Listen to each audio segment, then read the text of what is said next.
With Sandy. K-Man's top news headlines of the day from CMR. Brought to you by J. Michael. Good morning, Sandy. How are you? Good morning, Erin. How you doing?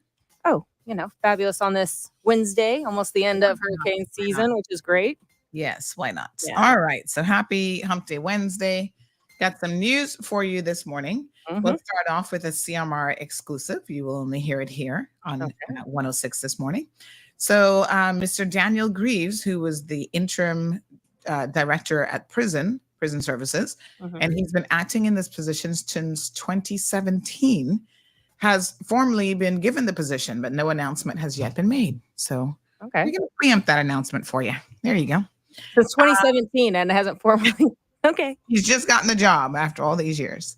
That's a long hiring process. It's sometimes it's unbelievable how long they have someone acting in a post. Pretty much they give them, while they're acting, they're getting the experience they need for the job, I suppose. Exactly. Yeah. Okay, then. Well, congratulations to Mr. Greaves.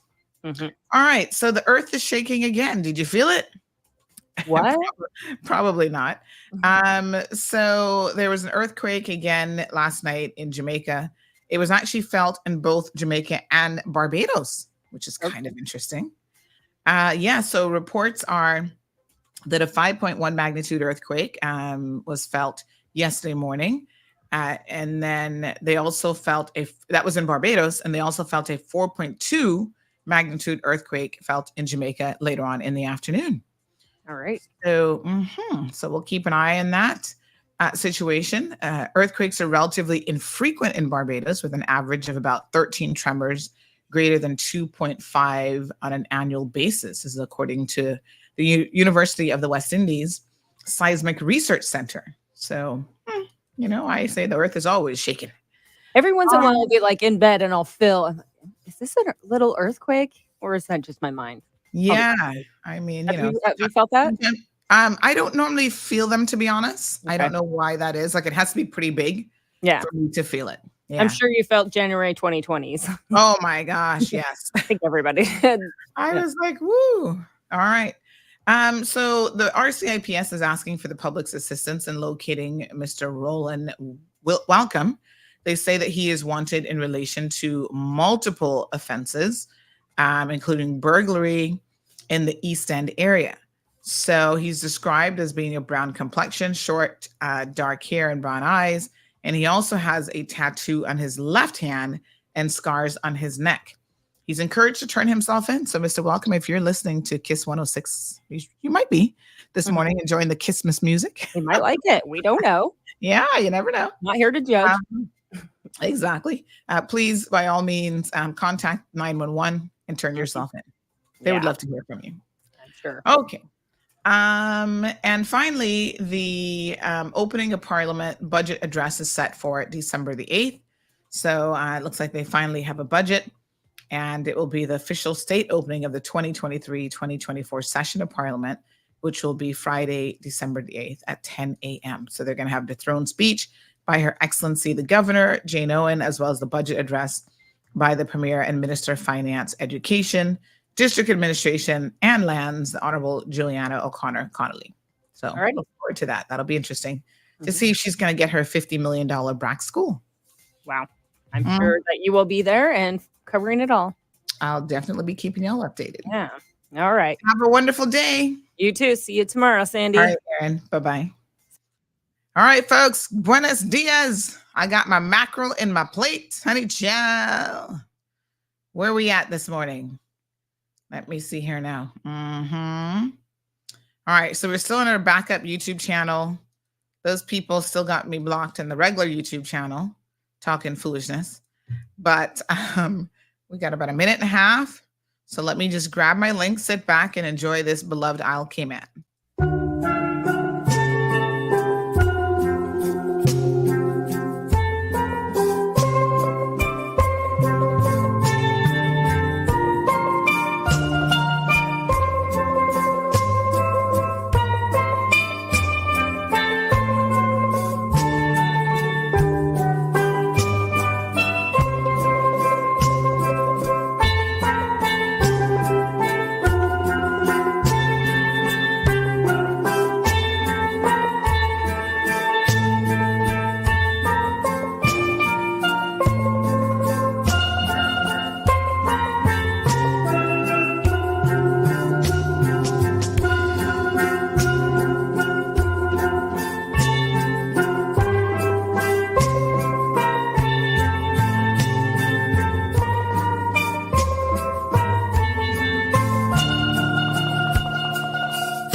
Bigger, better, bolder. The cold, hard truth is taking talk to the next level. Right here on Bobo 89.1 FM, Cayman's Community Radio. We are still spilling the tea and committed to being part of the change that Cayman so desperately needs. Join Sandy Hill weekdays from 7:30 a.m. for Premier Access, Cayman Voices, Truthful Thursdays, and much more. Cayman's #1 talk show is now bigger, better, bolder, and more than talk. Getting results with hot topics, consumer reports, court exposés, and more. I've come to set the record straight. I've come to shine the light on you.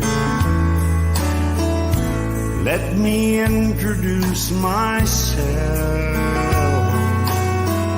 I am the cold, hard truth. Now, from the CMR studio in Grand Cayman, live, direct, it's the cold, hard truth. Now, join the conversation on 345-936-2626. That number again is 345-936-2626.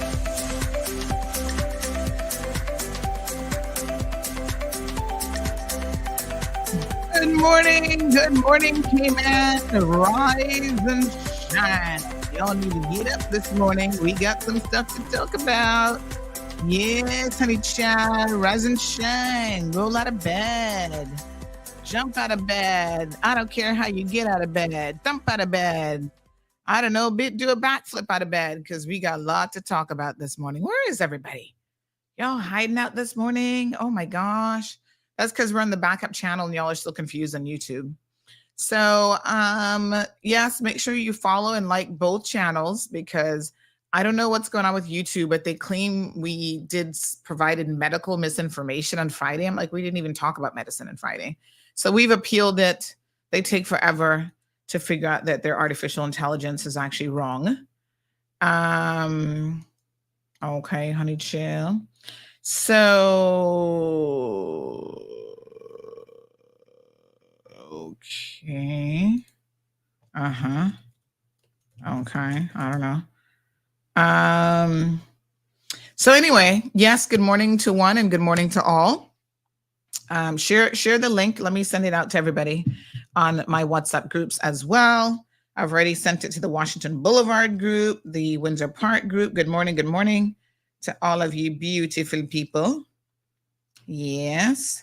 And let me send it to the CMR news group. Somebody last week, I feel like asked me to listen. If you asked to be added to the news group and I haven't, that means I saw your message, probably responded, and then it slipped my mind. So do remind me if you want to be added to the group. I just need your name, send your full name because I need to save you in my contacts in order to add you to a group list.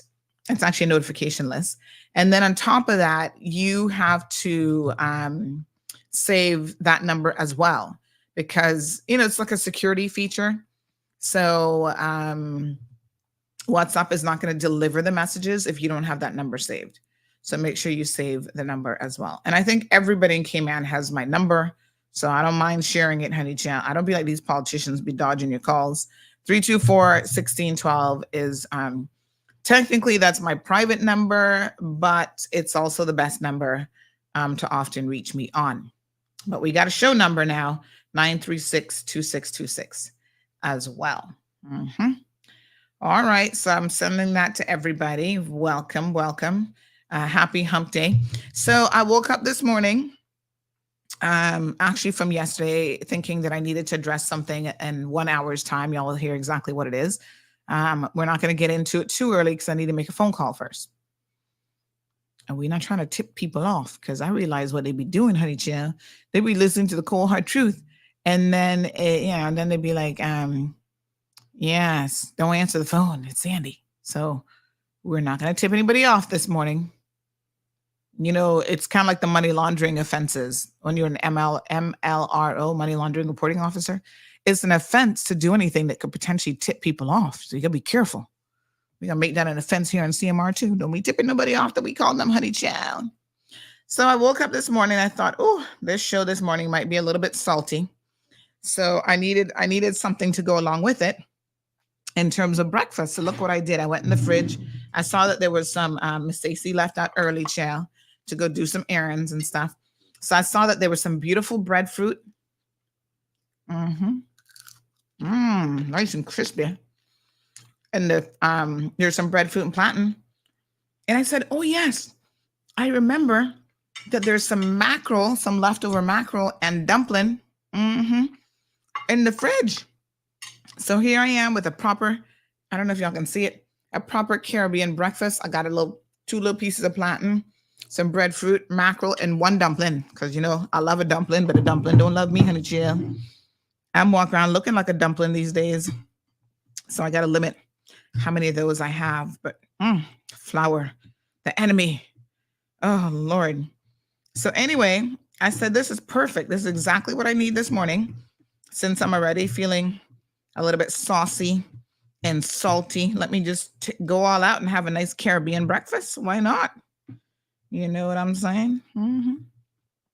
Yes, honey child. So I'm cutting up my dumpling now so I can marinate that in my mackerel sauce and put a little bit of mackerel on top of that and make that look good and delicious. And I'll soon grab a bite. I wonder if this breadfruit came from my tree.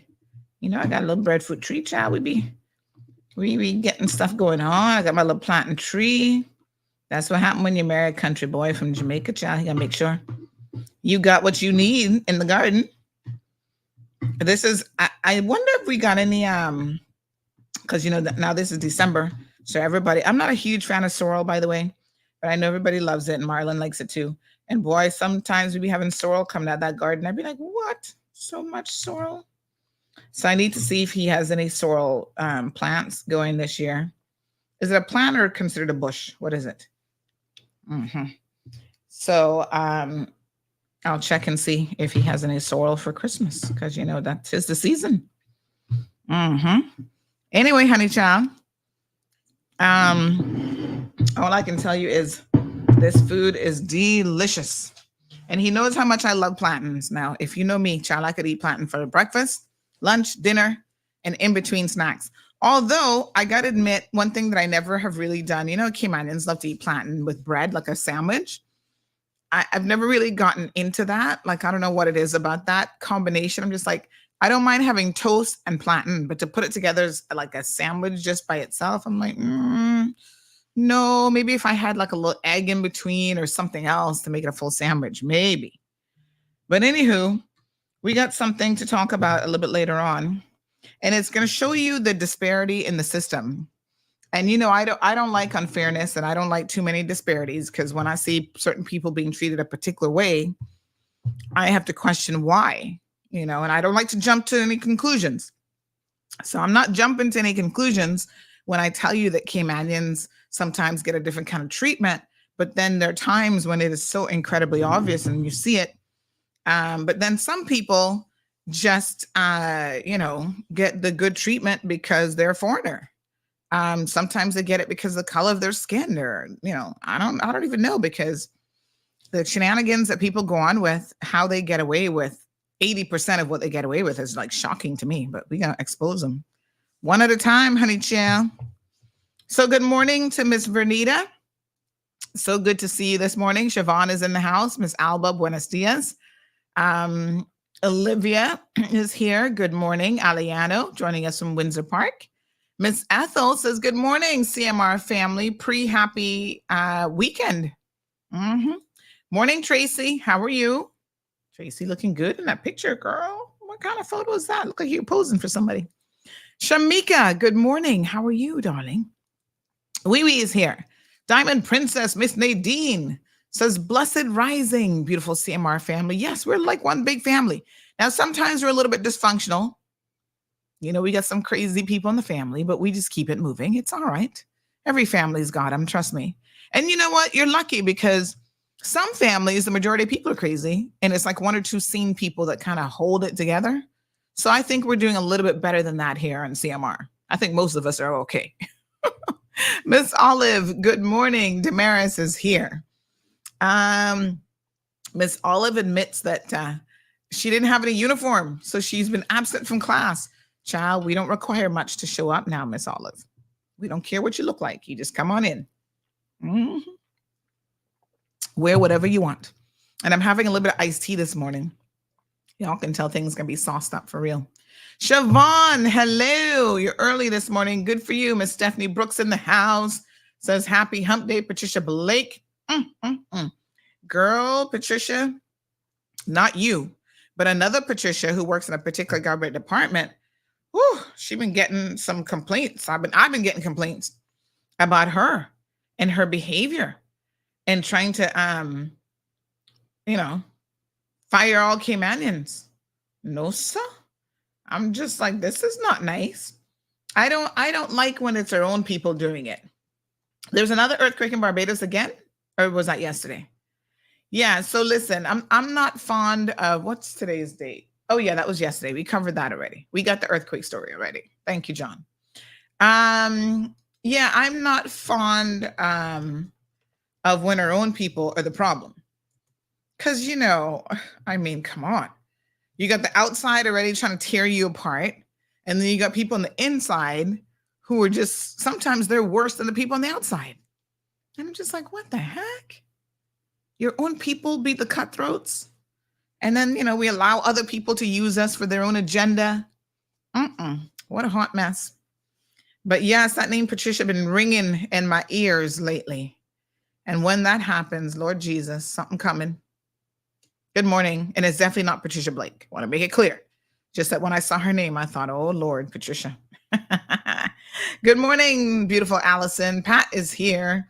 Everton says, Sandy, it is bone-chilling cold for the past couple of days. Oh, what part of the States are you in? You're in New York? Where are you? Child, I wouldn't doubt it. We just had some guests return to New York, and they are like, ooh, we miss the sunshine in the Caribbean. But you know what I noticed about these New Yorkers? They come to the Cayman Islands because they want, their low winter break. And it's beautiful here. Gosh, I would be sunbathing all day long. And then they come here and turn down the AC to 60 degrees. I'm like, what's wrong with you? This is called the tropics. We don't need no 60-degree AC. Are you kidding me? Turn that sucker up, honey child. We don't put that below 78. What are y'all doing? So it's like they're still so used to the cold that even inside they want it cold. No, sir. But the cold is good for you, Everton. That'll make you grow some hairs on your chest.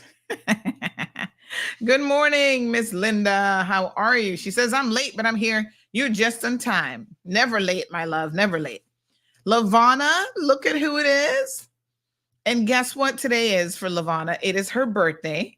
So shall we all do a little birthday message to Lavana this morning?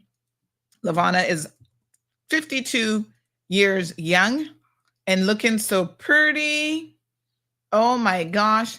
This is, we need to sing that My Caymanian Girl song for someone as pretty as Lavana, because trust me, these are natural good genes, honey child. She didn't have to do nothing to spruce up. Let me show y'all her little birthday picture. Hold on now.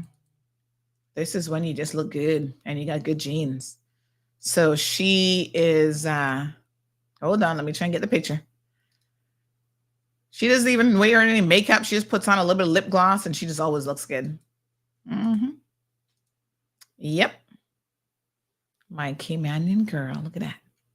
Hold on now. Where's the picture? There we go. Look at how pretty Lavana is. Everybody wish her a happy birthday, please. From your CMR fam. Looking good, right? 52. Wow.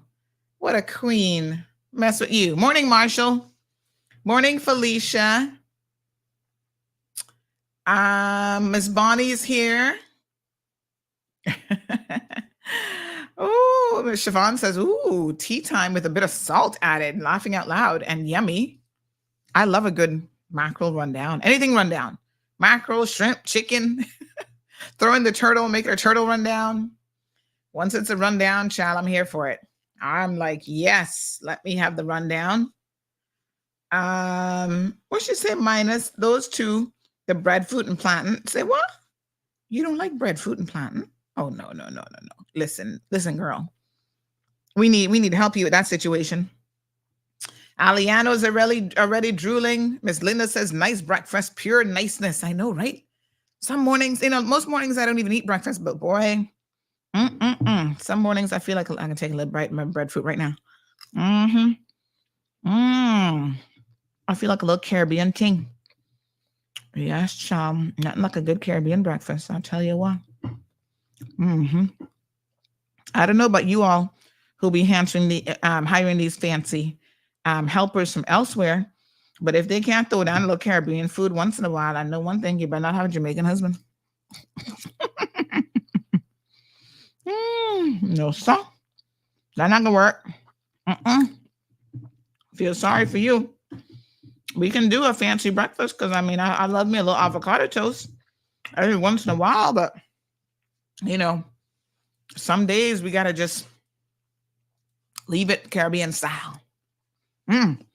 Miss Yasmin says, Sandy, leave some for me. I know what you mean. Miss Linda says she thinks that sorrel is a plant. I think so too. It grows kind of like a bush, but Morning, Miss Daisy, Felicia Rankin, Siobhan, wishing Miss Lavana happy birthday. Patricia wishing her happy birthday. Yes, bring in the birthday greetings. Shamika says happy birthday. Yasmin, Wee, Daisy, all of the crew.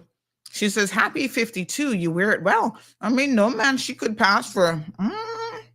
I'll put her in her 40s. That nice skin. Honey Chow. She looks good. Yes, Miss Nadine. Thank you, Marshall. I'm sure she's enjoying all the birthday greetings. Haley says, happy 52nd birthday. I pray God's blessings on you, and may the blessings of the Lord continue to bless you many, to see many more. Keep smiling and reaching for higher heights. She's a hardworking young lady as well. Worst Caminator for donkey years now. Strong Wilt.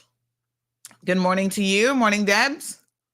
Rough Seas says, yuck, turtle rundown. I don't think there's such a thing. I was just being funny. Rough Seas, calm down now. Don't be reporting me to the food police. He'd be like, oh, you need to have your Caymanian papers stripped from you because we don't do turtle rundown. I'm aware. I'm just saying I would try it. I wouldn't knock it till I tried it. So, corn turtle. What is corn turtle? So by the way, I told you guys of the weekend, I took some guests out. I kind of took them out east, whatever. And I said, oh, have you guys tried turtle? They were like, turtle? And I said, yes. Have you tried it? Oh, God, no. And I said, well, y'all are Black people. Your husband got Caribbean roots from Jamaica. Y'all need to try turtle, okay? We're not going to be pretending because you're going to sit down and eat fish with the eyes looking at you, little googly eyes. It's going to be a whole fish. Some of our American and foreign friends, child, they never had whole fish in their life. So they're like, I can't eat a fish looking at me. I'm like, really? Now, I don't necessarily eat the fish eyes and the whole head, which I know some people be like crunching on that. I'll leave it on the plate, but I don't care what it's looking at. I'm still going to be eating it because it'd be so good. So I said, well, you can get you some turtle yet today, honey chia. So thankfully, Miss Karen there at Eastern Fish Fry had some turtle on Saturday. So I was able to do one stop, get fish, and then a little plate of turtle. So two of the people tried it. The other ones, they were too like, oh no, we can't try turtle. I said, but you're sitting here eating lobster, shrimp, and fish. What is the difference, really? So he tasted it. He's like, yeah. He's like, this not bad. I'd eat it. So I said, good for you, because turtle's expensive, so you better eat it. So he took it back. He had some, but he was actually enjoying his fish, which they really love the fish. Like, oh boy, this fish is really good. I said, yeah, honey chan. So he took it with him, and he hopefully finished eating it later on in the evening. I'm like, yes, enjoy your turtle. Oh, Siobhan, tell me, yuck, turtle. Lord have mercy. Can somebody please check Siobhan's papers? Make sure she's one of us. Tell me, yuck, turtle. Now, Siobhan, I get you. We're not going to strip you of your papers just for that, because I don't eat all parts of the turtle. I don't like this so-called manavelin. I don't even know what the hell that's supposed to be. I just want the lean meat, honey child. Mm-hmm. Now, I'm aware that you kind of have to cook it together to get the flavoring. I fully understand, but when you dish up my portion, I only really want lean meat, a little bit of gravy, and that's it. My rice, potato salad, and we good to go. So Bonnie says, yes, it's corn turtle rundown, and it's done like a fish rundown. Really? Can somebody please make this for me? Somebody else says, yes, Sandy, that's a thing. You see, I didn't even know. This is fantastic. Lots of birthday greetings coming in. Nadine says, I love that turtle meat, and I'm a Jamaican. Yes, girl. Mm-hmm. Turtle steak and boiled turtle eggs. Ooh, I don't know about the eggs, girl. I might have to pump the brakes on the eggs, but the turtle meat, yes. Gabby says, I'll eat the other seafood besides the turtle. Strong Wilt says, I don't like turtle. Give me lobster and conch. Wow. Hello, Evelyn. Where are you now? Are you still in Paris? It's good afternoon where she is. Good morning, darling. Aliana says, I haven't had any good turtle yet. Oh, Lord. Corn turtle. I love it, says Miss Morna. I need to figure out, why have I never heard of this corn turtle before? Miss Olive says she's never had turtle meat and she don't think she's going to have any. One person in the group said it tastes like chicken. It's like, what? Turtle tastes like chicken? Are y'all crazy? I'm like, turtle does not taste like chicken.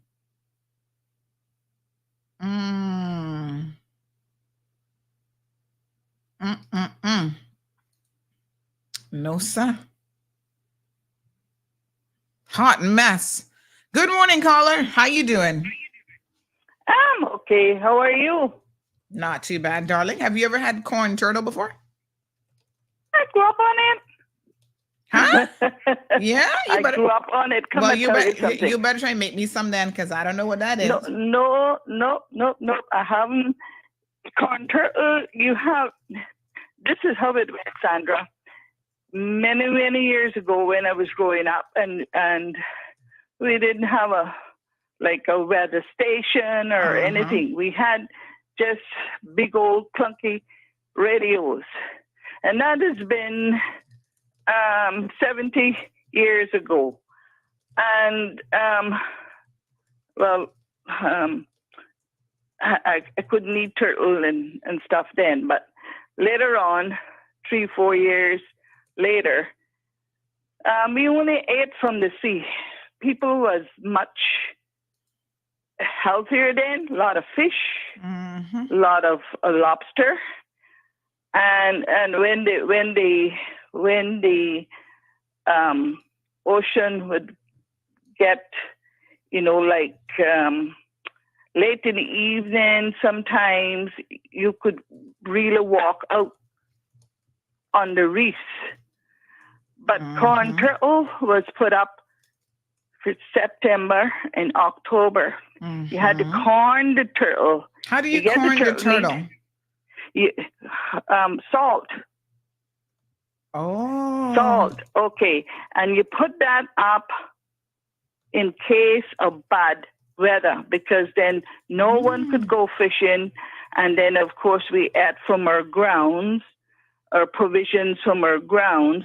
So that was also you had potato, you had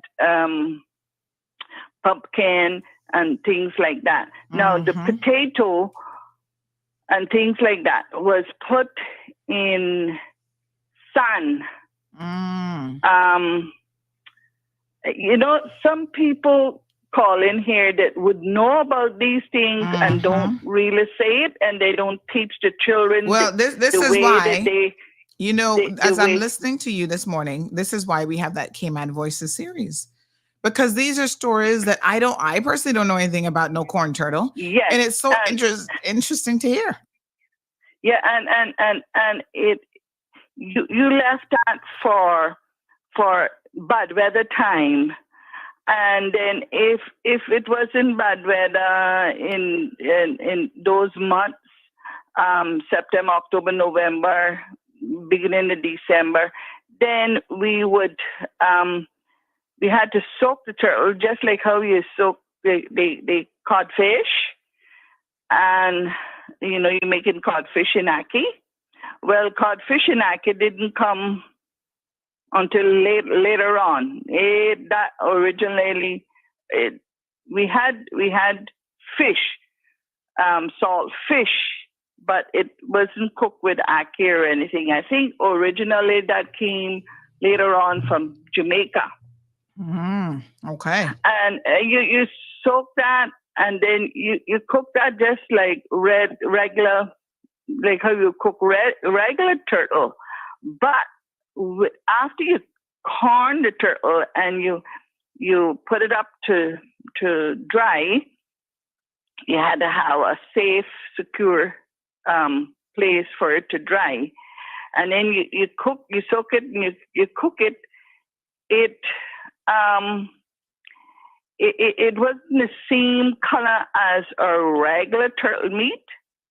And monabolins, some people go to the turtle farm now, or turtle center, and buy, a lot of monabolins with a little bit of the meat, because monabolins is what really makes that meat taste really, really good. That gives it the flavor.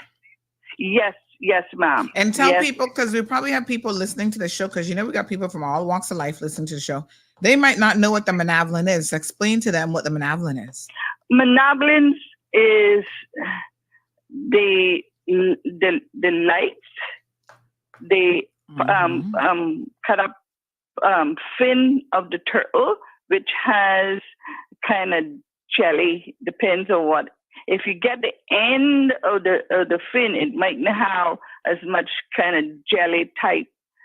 As small children, we used to call it the fat of the turtle. And the fin of the turtle, and monabolins, and the lights. The lights is probably like the brine. And you cook that with the meat, with the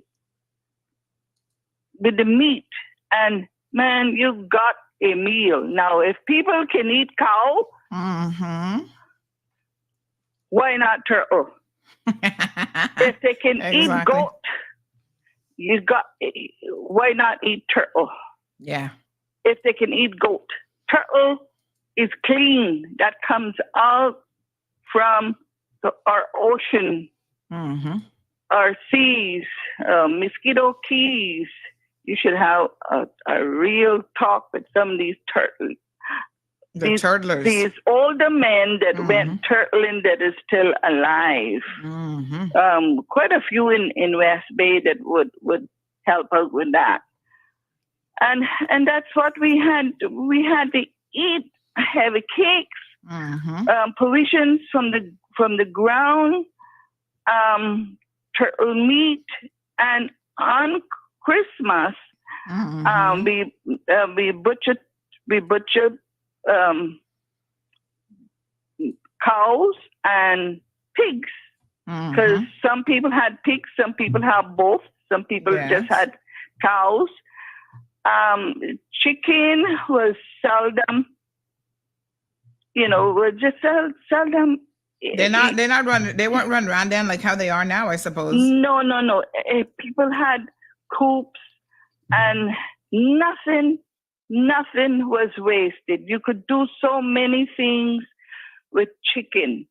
You could do so many things with even corn that we take for granted. We go Foster's, pick up a couple of bags of corn and, do the barbecue and stuff. Corn was grown and you grated it, and that went for cornbread. It went for the heavy cake, corn cake. You had roast corn.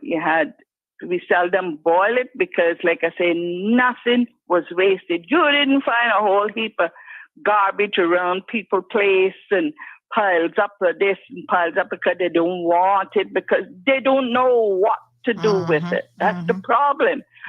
We don't know what to do with it because we didn't teach our children what to do with things like that. And I mean, some of the best cornbreads.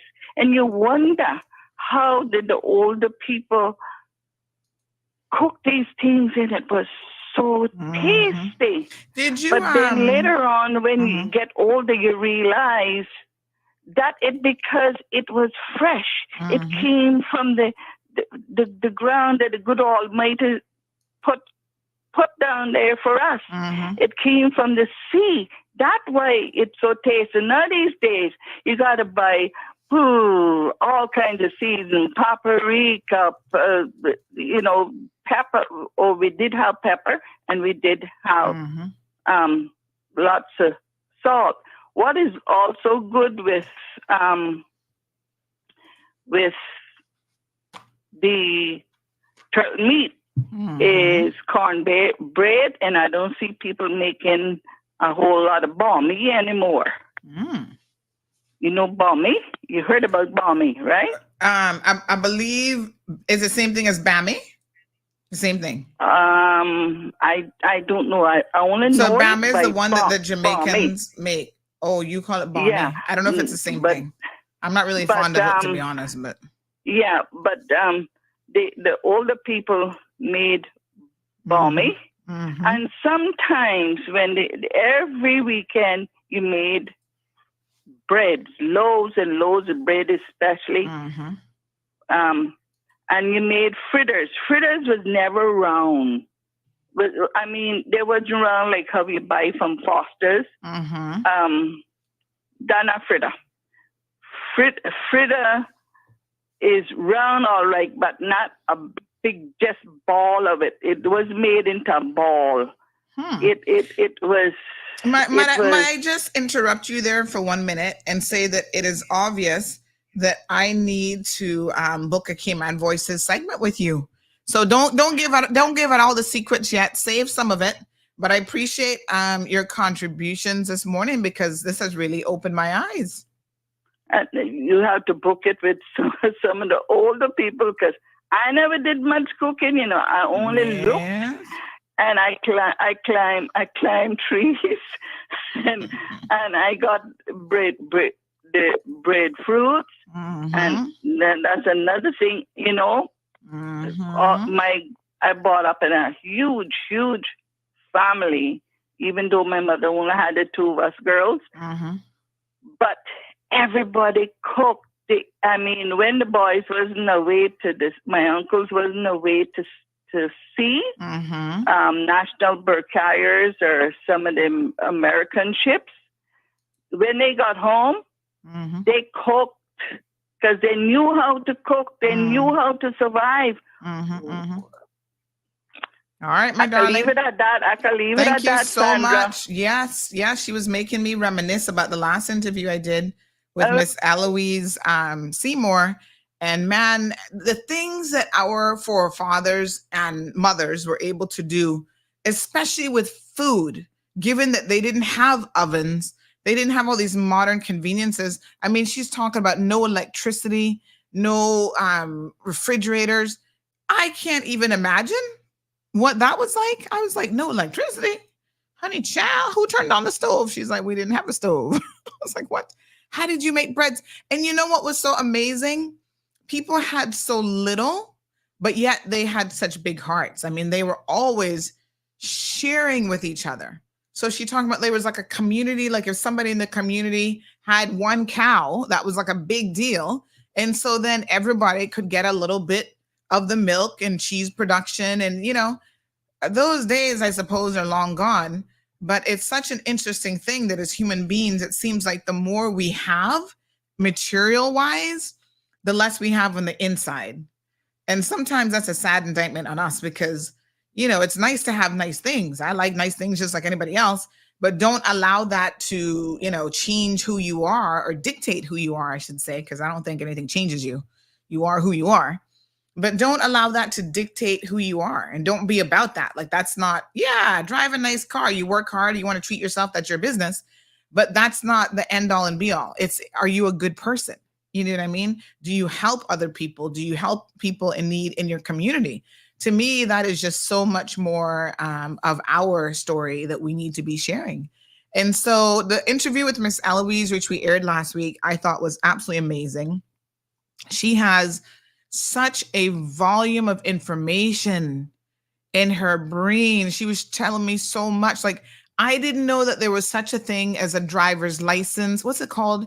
A driver's license by something, where it's only like certain people that can get it, but that it gives you the right to drive certain people, you know? And she was like the first female for sure that had it, and one of the first people in the Cayman Islands to have it. I was just like, wow, this is so amazing. Y'all need to go listen to the interview. We're going to air it this weekend. Because what we do is we put it on the show first, and then we air it on social media as a standalone piece. And it was one of the best interviews because she was just full. Like, I need to do a part 2 with her because she had so much information. I was like, whoa, we can't take it all down in one. And she wasn't, listen, she had energy to boot. Linda says, I was wondering if Jamaicans and Cayman eat the turtle. What I see from your post, that's a yes. I never had it. And I lived there for 8 years. I hear it tastes like chicken. It does not taste like chicken. I don't know where people get that from. Everything tastes like chicken to some people, child, because they're not going to palate.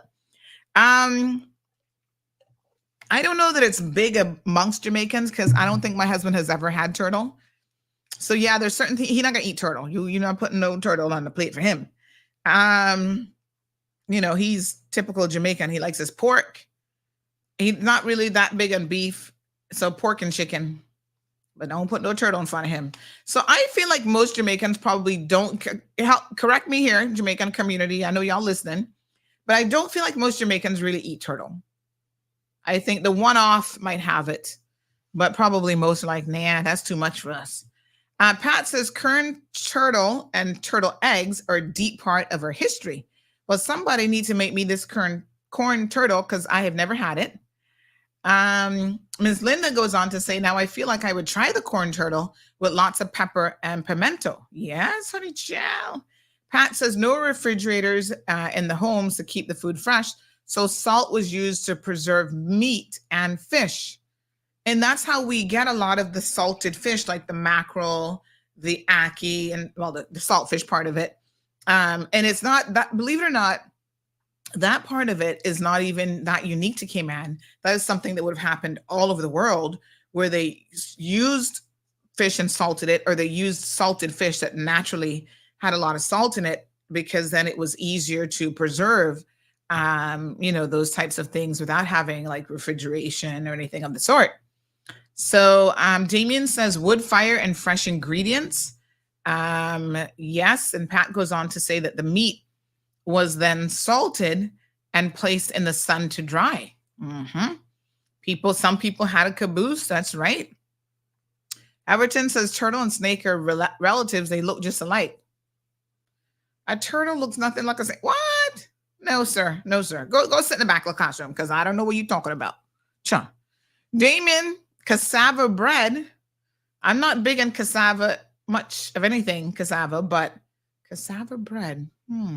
Is that bread dense or is it like a lighter? For me, cassava is too heavy. I think that's when I don't really like cassava. For me, it's like very, very heavy. Siobhan licking her lips over some fritters this morning. Bami is actually made from cassava, is it? I don't like bami either. Well, that would make sense because I really do not like cassava. And I've never taken to bami, so that's probably why. Now that you say that, Miss Linda, thank you. Makes sense why I don't like it. I've had it, but I'm like, give me a good old fritter any day. And of course, my husband also makes fun of me because, you know, Jamaicans don't call fritters, our fritters, the Cayman fritters, they call dumpling, or no, our, hold on, not fritters. Yeah, our fritters, they call, what do they want to call it? Dumpling? No. What the heck do they call it? Something else. And I'm just like, that's not what that is. So even these people, they're like, oh, the fish and, what the heck do they call it? not dumpling, fish and oh Lord, I'd have to call him. I can't remember. Hold on. Let me see if I can ask him. Festival? Hold on. Hello. Sir, I have one question for you. What do you call our Keyman fritters again? It's very simple, man. Say it with me. Fry dumpling. Yeah, that I know fried dumpling, but thank you. I was trying to remember if it was festival or fried dumpling. So you call fritters fried dumpling. Okay, I was trying to remember. Thank you, sir. Say it out loud. No. Fry dumpling. We not calling that no fried dumpling. That is called fish and fritters. Goodbye, sir. Okay. So this is an ongoing joke with us because he keeps telling me that we have it wrong. And I said, no, sir, you have it wrong. You can't come to Keyman and tell us what to call our food now. It's fish and fritters, not fish and fried dumpling. That don't make no sense. So these people visiting from New York, because you see they got Jamaican connections, they're like, oh yeah, the fish and fried dumpling. And I was like, pump the brakes, people. Y'all are in East End, and it's called fish and fritters. Those are fritters. And they're like, this is not what we call fritters. And I'm like, yeah, well, that's what we call fritters. So we gonna call it fritters. So I kept correcting them. It was pretty funny because every time they'd say fried fritters. Okay, fritters. All right. Miss Corrine says turtle stew is so good. My dad could cook it so good. He taught me how to cook it. Turtle stew with rice and beans, sweet potato, cassava, potato salad, and cornbread. All starches, you would notice, because that's our diet, honey chill. We love us a good starchy meal. Good morning, Miss Faith. But yes, all delicious, minus the cassava for me. Linda says, I'm thinking about visiting Cayman sometime next year, and I definitely want to try the corn turtle. This will be my first time trying to eat turtle. Well, let us know, because I think we need to find somebody who really knows how to prepare it, because you got to be careful now. Not everybody know how to cook. Even if they're Caymanians, you got to get the right cooks, honey child. So we got to make sure that the right person cooks that for you. Mm-hmm. Yes, thank you, Lavana. She's thanking everyone for all the birthday greetings. Miss Bonnie says she can do some for Christmas. Miss Bonnie, I don't want you, exhausting yourself now, but if you don't mind, we'll try it. Damien says iguana tastes like chicken. I've tried iguana soup once. Yeah, I couldn't quite wrap my brain around it. But my philosophy is if I can eat turtle, what the heck's an iguana? But yeah. Melissa says born Jamaican, never tried turtle before. Yeah, most Jamaicans not gonna eat turtle. I'm telling you, they're gonna be like, Rough C says 95% of Jamaicans would say that turtle is a pet, not food. Oh, you know who I should ask? I should ask my brother-in-law. Hold on, let me see if he's working. I don't want to comment if he's at work. All right, this person says fried dumpling festival is different. Fish and fritters, but ackee and saltfish with fried dumpling. Now that's dumpling, they're not fritters. Fried dumplings are also more dense than our fritters. Exactly. What I'm having now is, I guess it's the boiled dumpling. What is this one called? With the mackerel. That's a, I don't even know. I think that one's a boiled dumpling. I'll call my brother-in-law. See if he ever had turtle. He raises a lot of pets and stuff, so he might not eat turtle either, but I gotta find out. Because he kind of on the wild side. Hold on. Good morning. How are you? Not too bad. I have you live on the radio because I have a question for you. You ever eat turtle before? Yeah, one time with jerk it. You had jerk turtle? Yeah. Man. Okay. How was it? It was a little bit like chicken. Really? Oh my God. Yeah, it was good. It was good. Chicken? And we made a stew. It's nice in a stew. Mm. So you never tried any when you came Cayman? No. I'm hoping next time when I come, I get some. All right, next time, definitely. All right. All right, my dear, thanks. All right. Good. You see, he's the adventurous one in the family. So I figure if anybody tried, it might be him. Good morning, caller.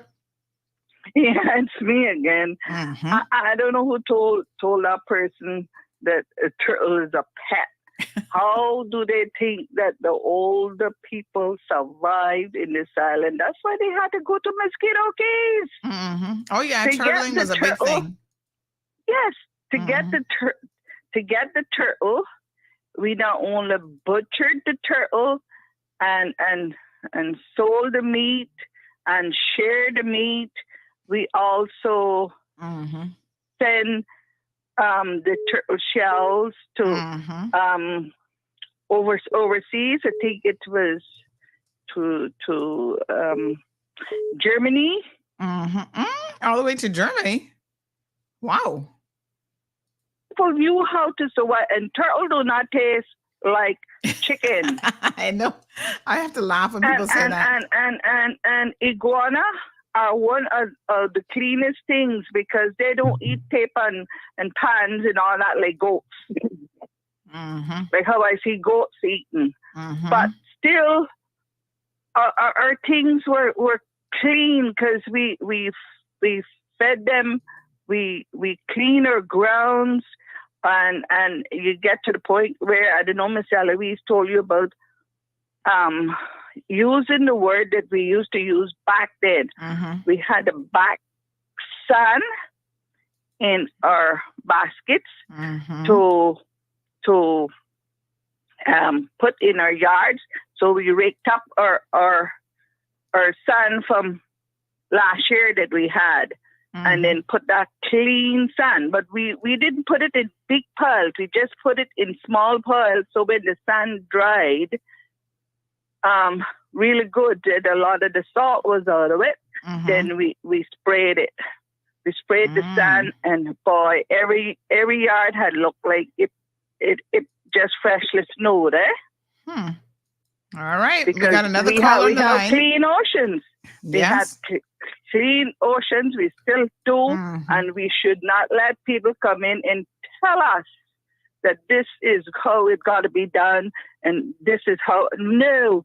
That's wrong. It's wrong, and we should stick up for it. All right, darling. Because thank you, darling. Thank you very much. You're most welcome. We've got another caller on the line. Good morning, caller. Welcome to the program. Morning, Sanders. How are you? Yeah, man. The topic sound very good, man. I know, right? Make everybody hungry this morning. But I wait for that cup boom for this now, you know. This is why we need to teach civics back in our schools, you know what I mean? To make us know from whence we came from. Oh, yeah. A lot of them forget that Cayman's first name was Las Tortugas.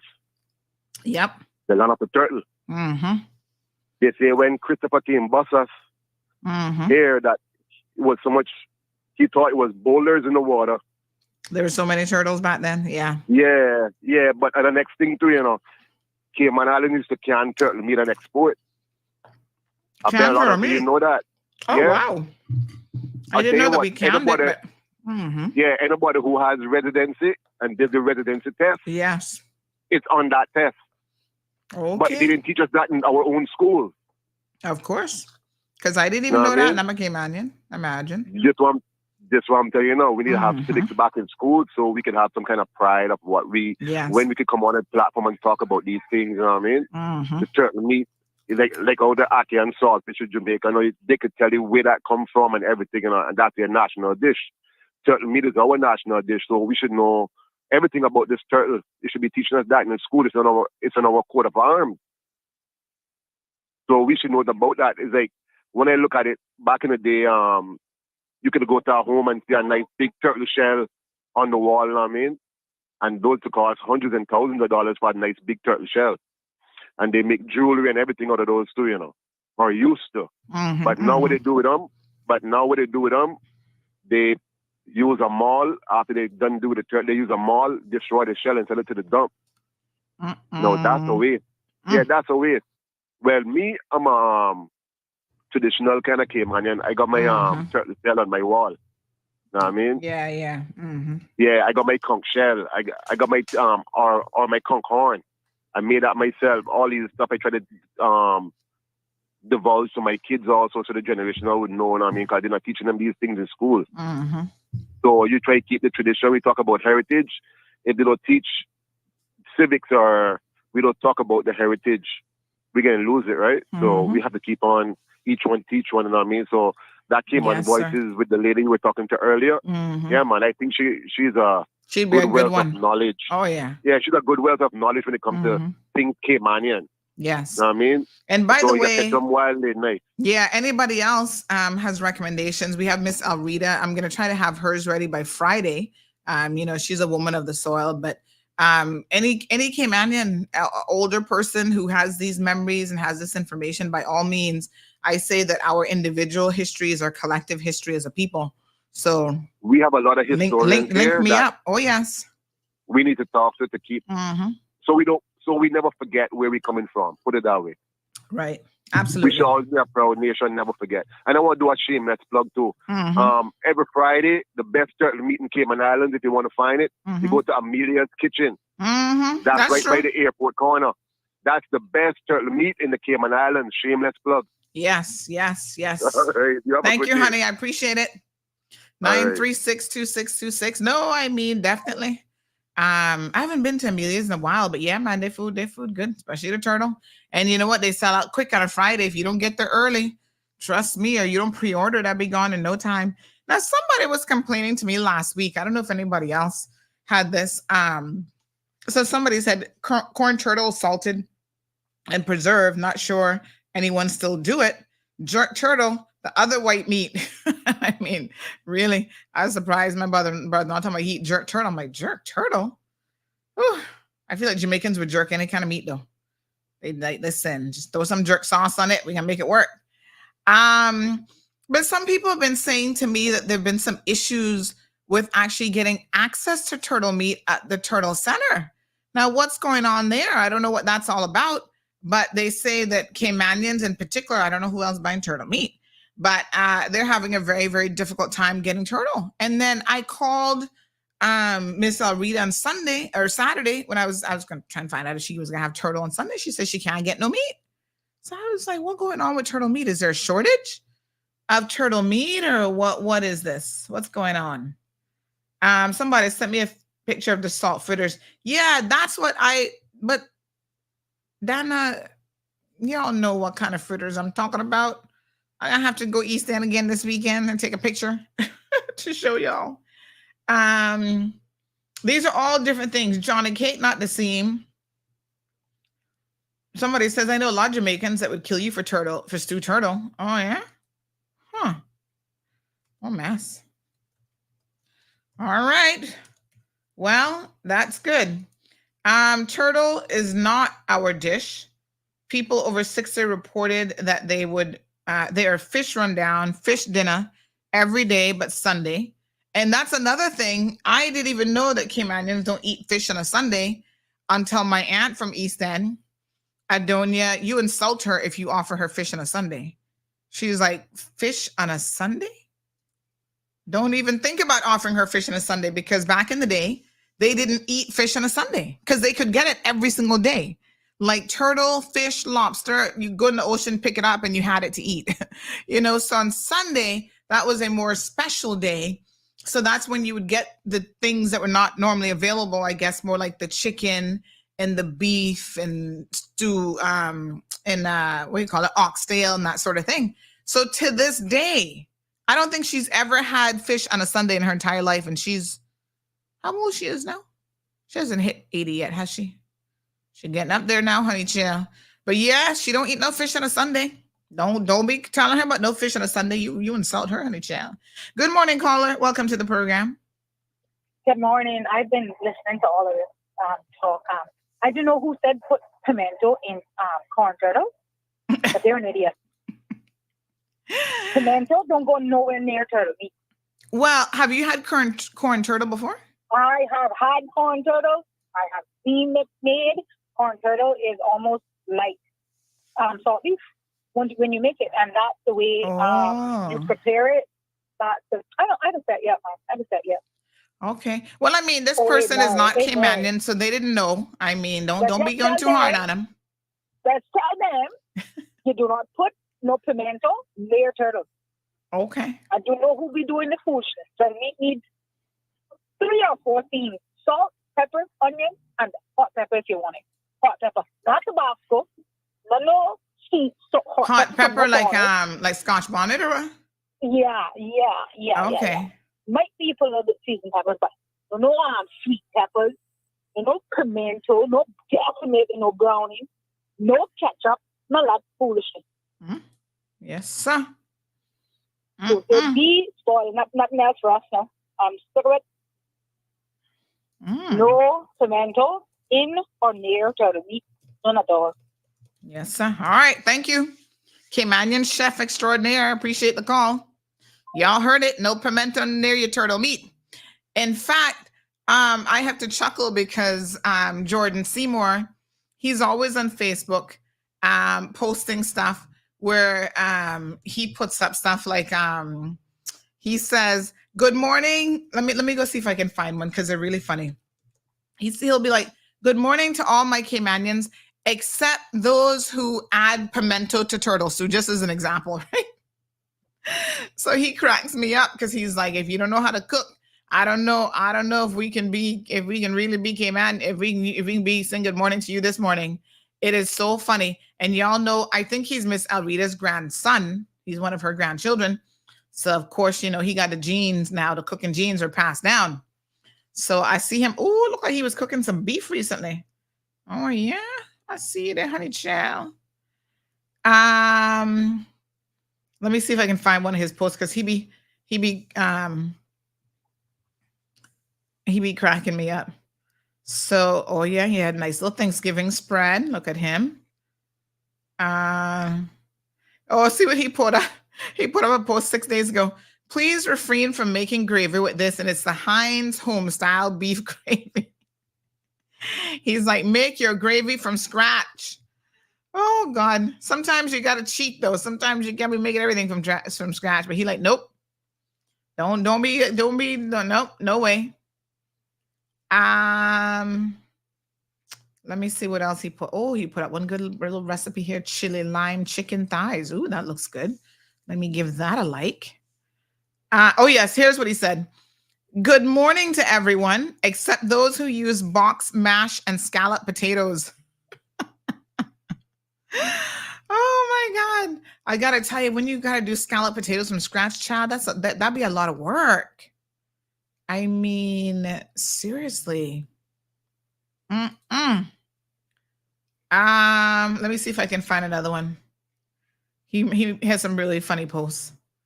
Him and Steven from the Brack, they be running competition with the jokes, man, on Facebook. All right, it's 8:33. We got to make a phone call. Oh, here's another one. Good morning to everyone, except those who bake instant macaroni and cheese with the powdered cheddar cheese on top. Yeah, I can give that one a like because, yeah, you can't be making your mac and cheese like that now. You got to do the real deal with the mac and cheese.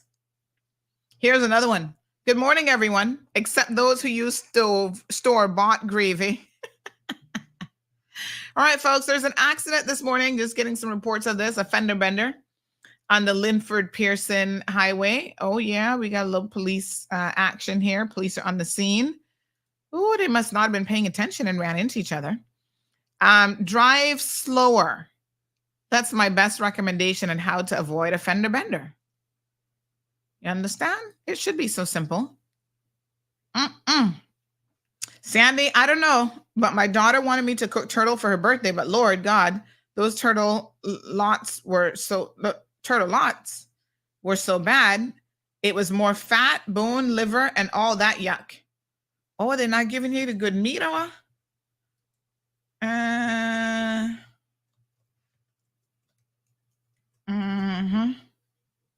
So someone says, nope, that my aunt nor any of her children or their siblings or nobody have ever had fish on a Sunday. I wonder if I called my aunt, if she would tell us about this whole fish thing. I'm gonna give it a try. And then We're going to make a really important phone call. So y'all want to make sure that you stay tuned for this expose this morning. Let's see if she'll answer the phone today. She may not. She's in retirement mode these days, honey Jill. Traveling all over the place, gallivanting. Vacation. Mm-hmm. Let's see. Good morning. Good morning, Adonia. Hello. How are you? You're live on the radio. I only have one question for you. I want you to please explain to our listeners why you do not eat fish on a Sunday. Tell us the story of how that go. Because it's almost, if somebody offer you fish, you get insulted. You'd be like, what? That is correct. Mm-hmm. I went as far as telling my grandchildren when I'm old and send don't allow anyone to give Nana fish on a Sunday. Oh my gosh, why? What's so bad with fish on a Sunday? Explain it to us. Because we were so poor, we ate fish every day. Okay. But on Sunday, there was a special provision for us, and that would be anything other than fish. Rabbit, iguanas, the blue iguanas at that. Wait a minute. Caymanians used to eat iguanas? Yes, we did. What?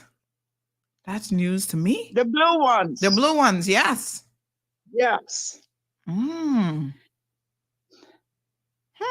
So you ate anything else but fish on Sundays? That is correct. Wow.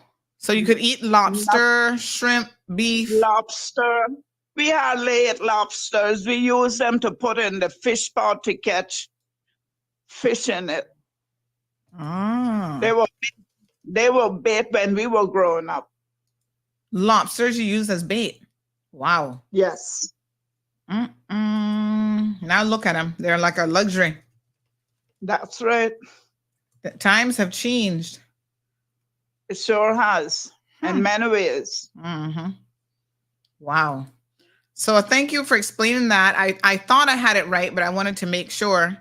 Haley says, I agree with your auntie. No fish on Sunday. So that's right. Yes. And so you've never had a fish dish on Sunday? Never? Never in 77 years that I am aware of. Wow. Amazing. All right. Well, I thank you. I try hard not even to touch fish on Sunday. Okay. Well, thank you for explaining it to us. Appreciate it. Thank you. All right, my dear. Have a good one. You do too. All right. Bye-bye. What? We used to eat turtle? I mean, not turtle. What's it called? Iguana? The blue iguana? You see the things that you learn from these old people? That I tell you, you got to try and talk to them, you know? Wow. But yes, honey child, they don't, like I said, you mention anything about a fish on a Sunday, she would say, what? Are you trying to insult me? No, child, they passed those days. All right. Let's go ahead and make a phone call this morning. Another phone call. So again, Fender Benford and the Linford Pearson Highway.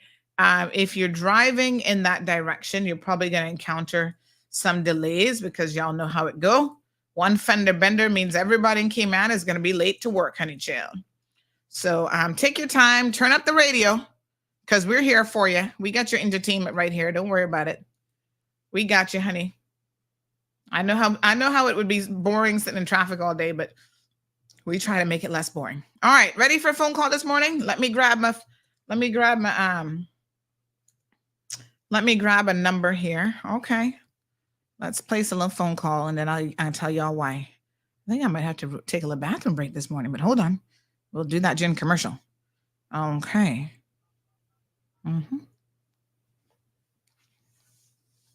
Everybody came out holding their breath. Is my phone gonna ring? Is it me?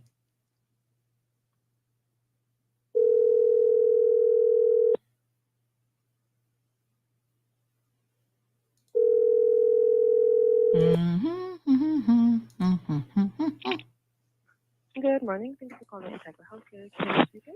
Hi, good morning. Can I book an appointment with Dr. Rebecca DC? Oh, sorry. She is on an extended sick leave. I'm sorry, I can barely hear you. You're coming in so low. On an extended sick leave. She's not here. She's on extended sick leave. Yes. Okay. You don't know when she'll be back then? No, not sure. Mm-hmm. But she still works with Integra Healthcare? Yes, that I'm aware of. Yes. Okay. All right. Thank you so much. You're welcome. All right, dear. Bye-bye. Mm-hmm. Let's go down this rabbit hole, folks. She's on extended sick leave. Please permit me to take a commercial break, and I'm going to call and explain to you all what this hot mess of a situation is. Here we go. This should be enough of a commercial for me to run to the bathroom real quick. Mm-hmm. Ho, ho, ho! It's time to order your Christmas tree, K-Man. Wonderland Christmas trees are now available. Just go to our website at christmastrees.ky. That's christmastrees.ky. The trees are direct from Canada. Grade A premium, beautiful balsam firs, which you can get in different sizes, ranging from 5 feet to 10 feet. But it's very important to order your tree as soon as possible, so you get added to the tree order. christmastrees.ky. That's where you'll find Wonderland Christmas trees, perfect for that freshly cut Christmas tree smell in your home or office. And when you order, you can select delivery, or you can pick it up at our Wonderland Christmas tree lot in the Regatta Business Park in late November, where you will experience nightly snowfalls, and the only place in the Caribbean where you can find snow. It's that time of year, K-Man. For K-Man's most wonderful time of the year, it's Wonderland Christmas trees. Order now at christmastrees.ky. That's Christmas trees with an S.ky. Ho, ho, ho! See you soon! All right, folks, I'm back. Just in the nick of time. Look at that. I was able to quick time wash my hands and run back in the studio. Now listen to me.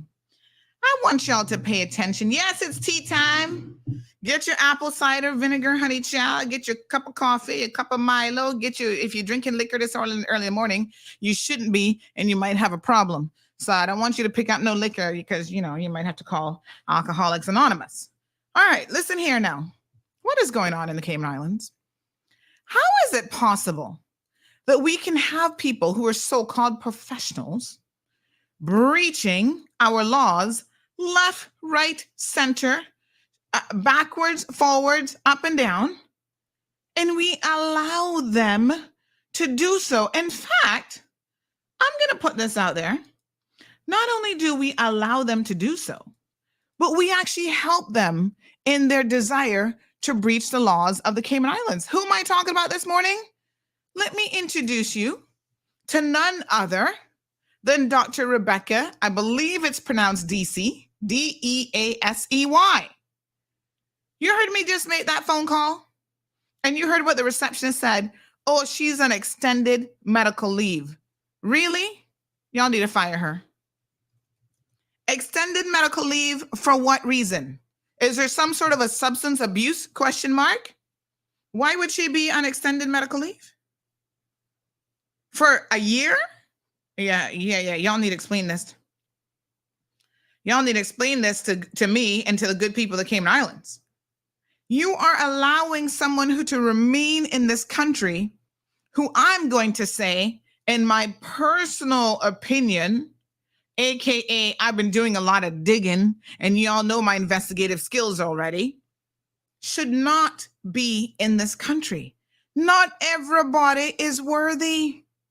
And I say this because I don't care if you're a so-called doctor and professional. Those are the ones you often need to scrutinize even more. It's not the people who are the domestic workers that I'm worried about. It's the people who come here claiming that they got degrees and they're professionals, and then you have to wonder what is really going on with them. I'm just saying. So, why is she here? Integra Health, y'all have to answer some serious questions this morning. You've allowed this woman to supposedly be on an extended medical leave about a year on a work permit. What's going on here? Tell me, what is this really and truly all about? Because this makes no sense. How about you just need to release her and let her go? Or have you already released her and you're not telling nobody that you released her yet? Because she's all over your website. Now, I got other sources that say she's over at HSA about to get a job. Because in fact, she's no longer with Integra. Apparently, nobody told the receptionist that. She's no longer with Integra. They haven't updated the website. She's job hunting over at our HSA. And I sure hope that nobody at HSA, whether it's Mr. Rodriguez Williams, Dr. Jefferson, Lizette, whoever, what's her name? Samantha Bennett. Y'all need to do some proper checks into this situation because she don't need to get into government because then y'all will never get rid of her. You see, this is what they do. Yes.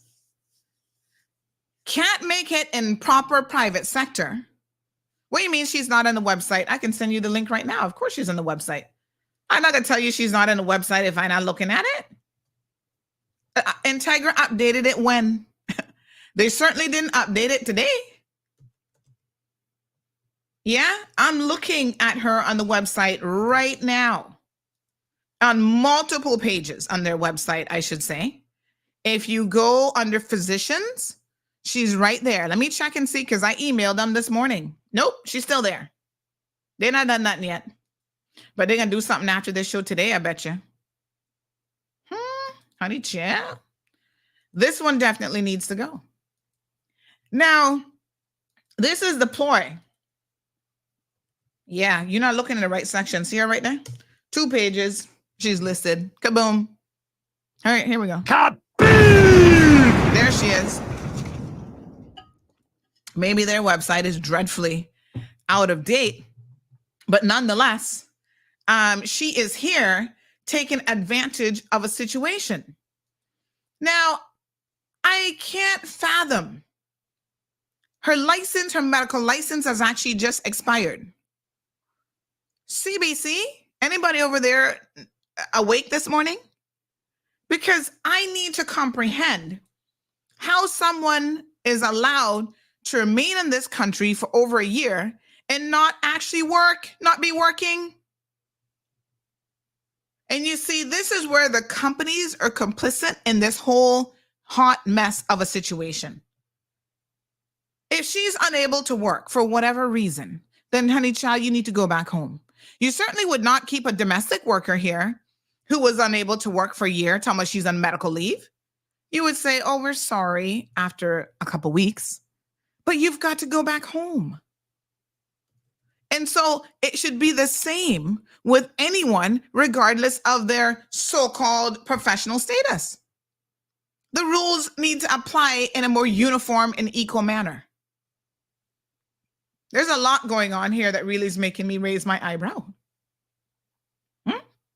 How is she still here all this time on medical leave? Her license has now expired, which, by the way, who's on this medical and what's it called? MDC, the medical and oh Lord, what do they call again? The council that issues licenses. Hold on, I need to call them this morning too. Medical and MDC came on. Medical and Dental Council, what the heck are they called? Hold on. Because their stuff is so out of date. Medical and Dental Council, yes. Their stuff is so out of date that when you go to look at the list of licensed practitioners, it is from April of 2023. We're now in November. Almost, might as well just call it December. How is this last updated? Department of Health Regulatory Services? Who runs that department? This can't be right. This is a slackness. So right now in the Cayman Islands, if you want to know if someone is, licensed to practice in this jurisdiction, you are looking at stuff that is outdated since April, May, June, July, August, September, October, November. Let's go into December. That's 7 months out of date. You know what can happen in 7 months? A lot, especially in the medical profession. Someone could be stripped of their license and you would not even know it because their documentation is so out of date. This is something that should be updated on a very minimum, very minimum monthly basis because things change every single month. Department of Health Regulatory Services not even regulating themselves. Let's give them a call this morning too, because I want to know what they regulate exactly, because they can't even give you up-to-date information. No, sir. Mm-hmm. Mm-hmm. Yeah, they're not going to answer the phone. Good morning, Health Practice Commission. Hi, good morning. Sandra Hill here. How are you? Hey, how's my girl? Good. We're live on the radio, but I got a quick question for you. Who is responsible for updating the list of health practitioners who are licensed in the Cayman Islands? Hang on one second. Okay. Yes, check. Please check that for me, because I don't know who. Just 1 second. Okay, thank you, dear. I don't know whose responsibility it is, so let's find that out first. Oh, Ingrid, we're not allowing her to get to residency.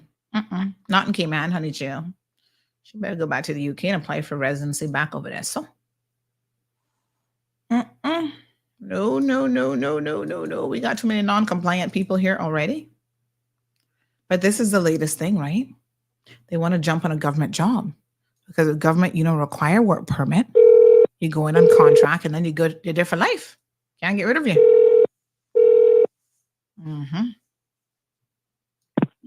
Hello. Hi, good morning. Sandra Hill here. How are you? Sorry about that. Oh, it came back to you. Right. Yeah. I was just checking around the department. It's usually the registrar, but she's off on leave right now. Oh, so you guys have a registrar within the Health Practice Commission? Okay. Am I able to send her an email? Yeah, any emails you needed to send should go to HPB users at gov.ky. Got it. All right. I'll be sending an email this morning, but you can please tell everybody in the office that the only question I have is, why is the current list of licensed medical professionals outdated by 7 months? That'll make no sense. Excellent question. Thank you, honey. Have a good day. Okay. Have a good one. Thanks. Bye-bye. Bye. I mean, hello. Like I said, half them people could have dropped down with COVID or whatever. We wouldn't even know. 7 months. But anyway, what I do know is that the license for this particular person, Dr. DC, actually expired. Let me get the date. Good morning, caller. Welcome to the program. Good morning. Hey, I just wanted to give a quick ring back as I listened to you. Yes, and I imagine this is the cases go by favors in this country, and my color and your color not the same color kind of conversation, and I listened to it with the most utter disgust. I had a similar incident happen with my helper earlier this week, and through no fault of my own, I submitted the work permit on time. I do accept that there was a page missing. However, to this date, I have yet to receive a message from work or immigration saying that there was an error on my part. How I became aware of it was a recredit to my account. I called down there, and for the life of nothing, nobody could really give me any definitive answer of what actually happened. And a little bit of digging, I ended up finding out what happened. Subsequently, my nana ended up going overtime because nobody even had the decency to say, well, boy, the permit was missing a page or whatever the case is. She went down there and was treated like a dog. A dog told her that she's in breach of her permit, or she's in breach of the immigration law, and even threatened her that she should get an attorney. And I explained to them, and it wasn't until she clearly went to somebody down there with sense that that person looked at it and said, but there's no reason as to why the permit was returned. So let me take use a common sense approach to this situation and address it from there. And she gave her some time. So as I listened to your story this morning, now my helper is a black, I'm going to say it because nobody will, I will. My helper is a black Jamaican Okay? You understand? I just want to bend people's mind back a little bit. I'll touch on a story and follow me for a minute. Does anybody recall the COVID crisis when the whole world was in lockdown? Yeah, just a little bit. Yeah, okay, because I know our memory's short, right? Y'all remember that Canadian family that came here and was lost, like Christopher Columbus was supposed to go to Cuba but ended up in Cayman and Horsehead and Cowfort? Y'all remember that family? They were supposed to go to Cuba? They were supposed to go to Cuba as far as I remember. They were sailing the world during a crisis. Oh, you remember that family? Yes. Okay. Well, we rolled out the red carpet for them and then some. Remember? We put them up. Somebody put them up in a condo, and people are allowed to do whatever they want. This isn't any xenophobic rant, but this is to highlight the stark difference and just disgusting disparity of treatment in people in this country. And I am going to say it based on color and nationality. Based on color and nationality. I see your story this morning. I see my own experience. Those persons who came here on a crisis, they said, I'll pull up the news article. They said they wanted to be here just to ride out as long so that they could be on their way. I don't know if they're on their way yet. You know what we did? We put them in school, put them up, gave them jobs and work permits and then some. I don't know if they've left yet. The immigration of this country owes us a response on that matter. But guess what? They're turning Jamaicans away hand over foot, though. They're turning them away, though. This is just ridiculous. This is some cock and bull story. People just do the hell as they please, come into this country. And I'm sorry. It looks blatantly discriminatory. The treatment and the disparity of black people in this country versus white people. No, I'm not creating an us and them. And no, I'm not trying to create some uproar. But it is very blatantly obvious. And it's painful. It's painful. Something's here wrong. Here you are. Yeah, but make a Caymanian don't submit their police record when they're going to apply for a job. You hear what? We can't interview them because we not even interview them because they didn't submit their clean police clearance. Yet we have a professional, a medical professional who is allowed to kind of skirt the law. Extended sick leave. Where the hell does that exist in the law? Where does that exist in the immigration law? In the case of those people who rolled up here in very limited circumstances, should a work permit be granted on island? I have had to send helpers home to come back to get their work permit. Yes, they roll up here. Like I said, in the middle of a crisis, we roll up the red carpet and then some, hook them up with job, car, house, and food. And all no. Next thing you know, they'll be on to PR. They'll be on to PR. And they'll be minding them. I'm tired. Work permits should never lead to PR. They should never lead to it. Only in this country that foolishness happens, man. That rollover policy, scrap it. It makes no sense. They're putting Caymanians farther and farther behind. Hold on now, John says it should be scrapped because we can just let them roll and skate into getting residency and getting status. What do you think about that? That is the same donkey who said in the last election, no more work permits. He better make up his mind what the hell he doing. Guess what though? There are people who come here to work who have no desire to move on to permanent residency. Believe it or not. I know. Believe it or not. And we should allow that categorry to exist. And we should allow that category to exist. Exactly. Because you know what? In my opinion, those are the people who tend to contribute the most. You know why? They eat, breathe, live, and work here. Yes, they will repatriate their money. Yes, they have to. But all they want to do is exist. All they ain't here to take nothing from nobody. They ain't here to do nothing but eat and live. That's it. But you got another breed. That nobody don't want to talk about. They behave like rakes. Everything their way. All for them. Me. I. My. Nobody not getting. I'm talking about that breed of people. But I gotta put it out there, and I'm gonna just drop this one. Their love for Cayman is the size of the map that they wear around their neck, and they want to talk about us. We. No, they don't know we. They will never understand my struggle. They will never identify with my struggle. They will never. But you want to know how much of them love Cayman? Tell them that in order to qualify to be Caymanian or PR, they have to renounce the citizenship of their home country. We will see. We will see how many want to actually be Caymanian. No. They are here to milk this cow and to take what they can get and get everything that they can get. And when the shit hit the fan, they're the first ones out. Don't forget Ivan. We saw. I was just about to say loyalties were tested right after Ivan. All right, caller. Thank you very, very much. I'll leave you there. The cold hard truth, honey child. That's what it is. So let me just say this, right? It is beyond peculiar that someone who has issues and her so-called medical leave issues have nothing to do with a physical illness. Might be a little something ticky, not quite, licky.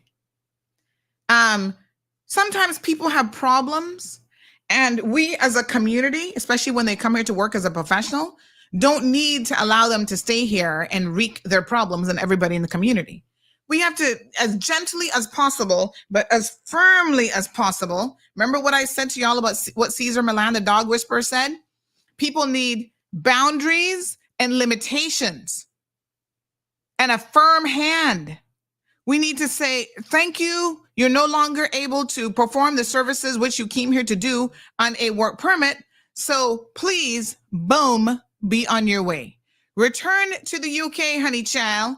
But you see, she can't return to the UK because her business, DC Medical Limited, was dissolved and no longer is operating back in the United Kingdom. So she don't even have a business to return to. Y'all need to follow this. From 2020, she no longer has a business to return to. But let me show you how slack we are here in the Cayman Islands, right? Okay, let me pull up this. Although it's out of date, I'm going to pull up this list of licensed practitioners as of April the 30th, 2023. Yes? Bear with me now, because you are going to see something here that is going to make you scratch your head even more. Hold on here now. Let me pull it up. Here we go. List of MDC, list of licensed practitioners. Okay. Let me ask you a question, because this is very, very peculiar. Not only is this list outdated by 7 months in terms of who a licensed practitioner actually is in the Cayman Islands, which for you and I as consumers who have to go to physicians, I'm gonna put your mind to another physician, a female physician, who was out in this community wreaking havoc and performing all kinds of surgical procedures. Somebody remind me of her name. She's married to Mr. Ken there from West Bay. Of course, he had to quick time divorce her after this came out. She's an OBGYN. Do we still have her here messing people up? Didn't even have insurance and was operating, no medical insurance, but yet she was operating and practicing in this country. Yes, Dr. Suzanne Muse. Thank you. Your class paying attention today. Back in 2019, for those of you who are unaware of it, we reported that Dr. Muse was being sued for non-payment of malpractice insurance. Now, excuse me? Y'all understand the serious implications of this sort of thing? You allow someone to come into your country and you set certain perimeters, certain laws that are meant to protect the good people of this community. And you do not even ensure that people are compliant with those. I gotta make sure y'all understand where I'm coming from here this morning. Just a second. Let's pause the current case and back up just a little bit, because you need to understand the problems that can arise when we are not properly vetting individuals. And when they come here, we allow them to run amok. Let me refresh this page. We allow them to run amok with no sort of constraints whatsoever. How the hell can you practice medicine in the Cayman Islands without insurance? And you're allowed to do so for the longest time. Yeah. See what it says here? Aon Risk is suing Dr. Suzanne L. Muse, or whatever the heck her name is, for failing to pay her agreed upon annual premiums for a total of $74,694, covering 2 years worth of malpractice insurance. So she was here doing all sorts of stuff with people and no coverage for 2 years. So heaven forbid she killed you, killed your family members. See what somebody says, she was a butcher. Yeah, well, yeah, you think? And then on top of that, wasn't paying her malpractice insurance. So when she messed people up, what could you do? Remember Lisa Turner? She was a friend to some of you. In February of 2017, she died after having what was called a routine surgical procedure to remove an ovarian cyst, and it was performed by the same doctor who had no malpractice insurance. Wow. What a hot mess. She used to operate out of West Shore Center, and she kept moving around. When you actually went and viewed the reviews on her, all the way from Canada, where we imported this one from, you might really wonder how we could import a doctor that was getting a 1-star review on a ratemds.com website, talking about a botched operation by her in Cayman in 2015, how she had to do 2 corrective surgeries, caused this person a lot of pain and months of trouble. They say, honestly, she should not be allowed to use a scalpel, let alone operate in areas where she has zero competence. I'm amazed that she's not been struck off. Wish I had read all the comments before I went to see her. Cayman, y'all need to wake up. Something is wrong when we have professionals in the medical profession and we are allowing, listen, all of them want to come here. I don't give 2 cahoots what they want to tell you. This is a very lucrative environment to come. We have good insurance coverage as much as they complain about the insurance. Yes, their fees haven't been updated in 22 years. They can still come here and become millionaires, huh? They can still come here and get into Doctor's Hospital and run that over there. Remember, because I used to be owned by Caymanian. Just reminding y'all of how this goes. So, we have incompetence that we're importing from the UK, from Canada, from Timbuktu, some of them European. There's another one too that the Hyde's family is suing his behind. We can wait on that situation, but this is at least the second or third person that he's killed. How many more? Remember poor Sue Hyde's? How many more are we going to allow him to kill before we going to say, hold on a second now? Giving him surgical rights at the HSA. Surgical rights at other hospitals. Y'all better be careful when you give people surgical rights, because they come into your facility and kill somebody and look bad on you. Huh? Let's go back to this current situation now. Look at this hot mess. On page, which page is she on now? Hold on. On page number 9 of her slide, it says that she has a medical license from October 22nd, 2021 to October the 21st, 2023. What month are we in now, folks? Aisle 5, clean up on aisle 5, please. Yes, this is Detective Sandy reporting to clean up at aisle 5. I'm going to report to you that now it is November the 29th. So for over an entire month, this woman has had no medical license, yet she remains in the Cayman Islands. Ask yourselves why. What you say? A whole month with no medical license, and you've been, I don't know, on medical leave for over a year, and you still can remain here in the Cayman Islands? CBC, where are you? Wake up. How is this being allowed to happen in our country? And you see, she might have issues ticky-ticky upstairs, but she's not dumb. Because the first thing she wants to do is run over to the HSA and get a job. Because, civil servants, you don't have to pay no work permit. You're not likely to ever get rolled over because they don't roll people over because there is no permit to roll over. And then you're entrenched in the system forever. And y'all know how difficult it is to fire a civil servant, child. You can't get rid of them, hardly if anything. So that's what she's trying to do, get a job with HSA. Wow. Now, I'm talking about the slackness of some civil servants. And again, if the cap don't fit, you don't worry about it. If it don't apply to you, don't worry about it. But tell me something else that is wrong with this. You see how it says here that her license is with the Cayman Islands Urgent Care Limited, trading as Doctors Express? But I just told y'all that the woman works for Integra Health, which is not Doctors Express? Here you know. Yeah, boy. This is where it's at. She has not worked for Doctors Express according to my research. Yes, inspector research. I'm at the inspector level now. If I worked with the RCIPS, I could be solving some murders in a jail. She has not worked over there for at least 2 years.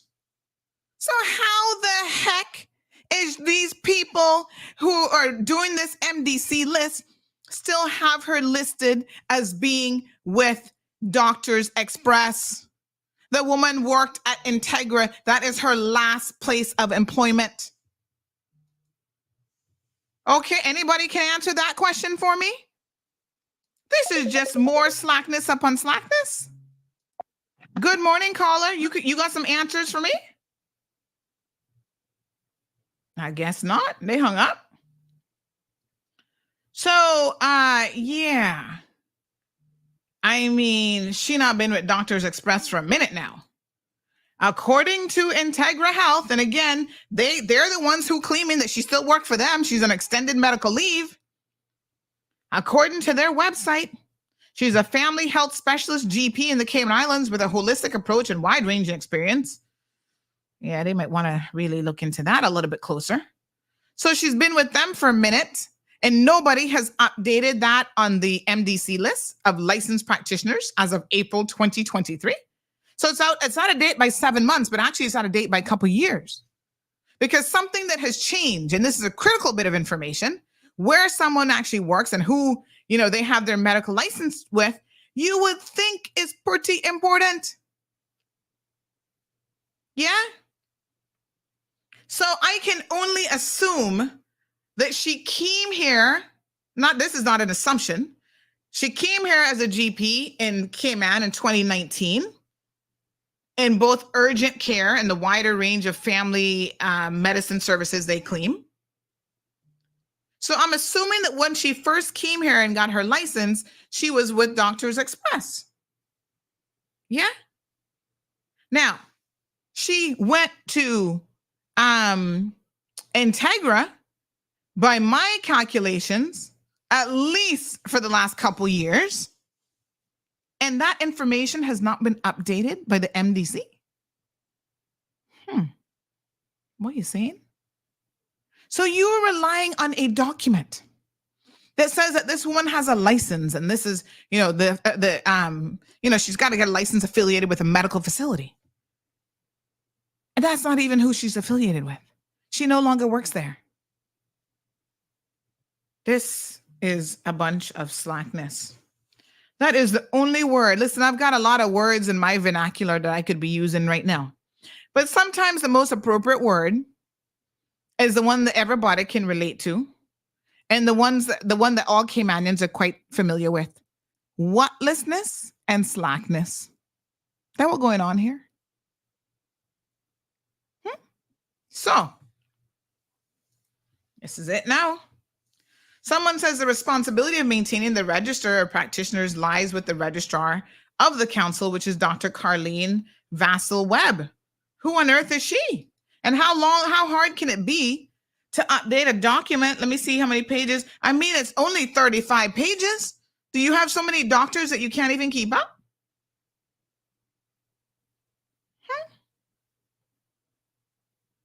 Honestly, something not right.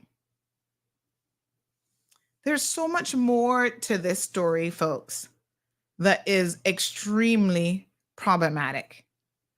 There are people who are familiar with this individual who have said that she is not of the professional standard that you would want any physician to be. In common language, she has a lot of issues. Yes. A lot of issues.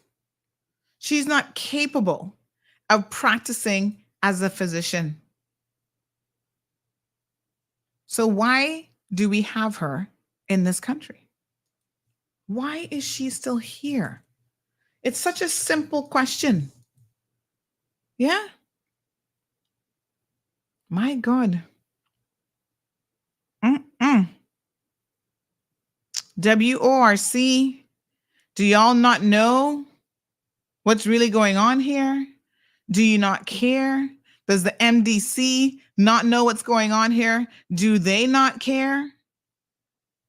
Now, employers, there's something to be said for you as well. Y'all are aware why she's on medical leave. And I'm not trying to get into the woman's business too deep. But y'all know that the issues that she's facing will not be cured anytime soon.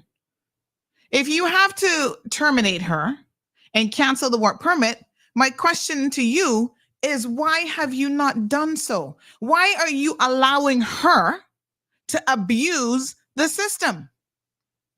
Now, the new HR manager, let me, for completeness, tell you this much. Integra Health is now owned by Doctors Hospital. Doctors Hospital, that's Dr. Rado and all those physicians over there. I guess they're like a partnership of doctors that own Doctors Hospital, yes? Their HR manager is Mario Ebanks. Mario has worked in HR for many, many years in government. He's been all over the place. Mr. HR professional, Mario. Remember, he ran against McKeever Bush in the last election. The only question that I have for you all is, why are you helping this woman breach the immigration laws of the Cayman Islands by remaining in this country? Caller, good morning. Good morning, Sandy. I don't have the answers for you this morning, but I'll give you something that might help you reason out the answers. Although I think that you already know the answers, it's just that we're having problems with who to solve these problems, right? Mm-hmm. You see, firstly, I have come to the conclusion that many of the politicians who run for office in the Cayman Islands have no intention to do the things upon which they campaign. They will go there, they will say, we are going to fix this particular problem, but actually they have no intention of fixing it. I'm not saying that they haven't done anything. Every government since I've been associated with the Cayman Islands for the last 20 years has done some, but they have not dealt with a lot of fundamentals. Why are we today still talking about immigration? One of your last callers, when she said, you know, why haven't they fixed this issue about immigration? It is because they don't want to fix it, but they know that people want it to be fixed. So what do? They go to the people and they campaign that we're going to do this and do that. And then when they come in, they make excuses and so on and so forth. Do you remember the time, the PPM, how they came in with that sweeping election in 2004? Was, well, the mass grants were a mistake. They were terrible. And they were right about that. They were right. Yes. But when they came in, what did they do? Then nothing. They granted their own small. Yeah, they did nothing. And they granted their little TLEPs. You remember that story about TLEPs? Oh, the people for TLEPs will never get PR. But in the end, when it got close to the election, they granted them. I remember Mr. Anthony Eden in Parliament saying that the way he viewed that was it was a small mass grant, somewhat similar to the one in 2003. So they are talking things that they can't do. Now, let me just run through some few points about what you have covered this morning. You see, I have seen myself, when I used to work for government, experts being trained, experts without PR, because for me, an expert technically is somebody who's still on work permit, being trained on Caymanian government money. I have seen it. I could name people, but I can't name them on radio. You are an expert working on contract in Cayman, and they train you on government money, not even a loan, free money. And then after that, you complain when that person applies for a job with a Caymanian, and then they say, well, they have better qualifications than a Caymanian. No, that is ridiculous. Yes. Okay. I have seen also, again, people I can name by name, at least one person who was working on a work permit in government and was given study leave to go and do a master's for a 1 year, and the job was being held open for her. Okay. And then she came back to work. Okay. And then one time a senior official was asked, I want to call the official, why is it that you are using government money to train people? This government official said, well, but I can't prevent anybody from doing that. Oh, no, that's nonsense. In other countries, what they do is there's a policy where you are an expatriate, you come in, you know the job. You are not coming to be trained.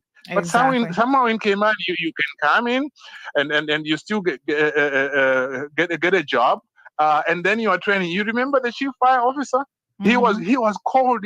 The last chief fire officer was recruited on the basis that they could train people and they had a background in training, even if they did not meet the minimum qualifications for the job.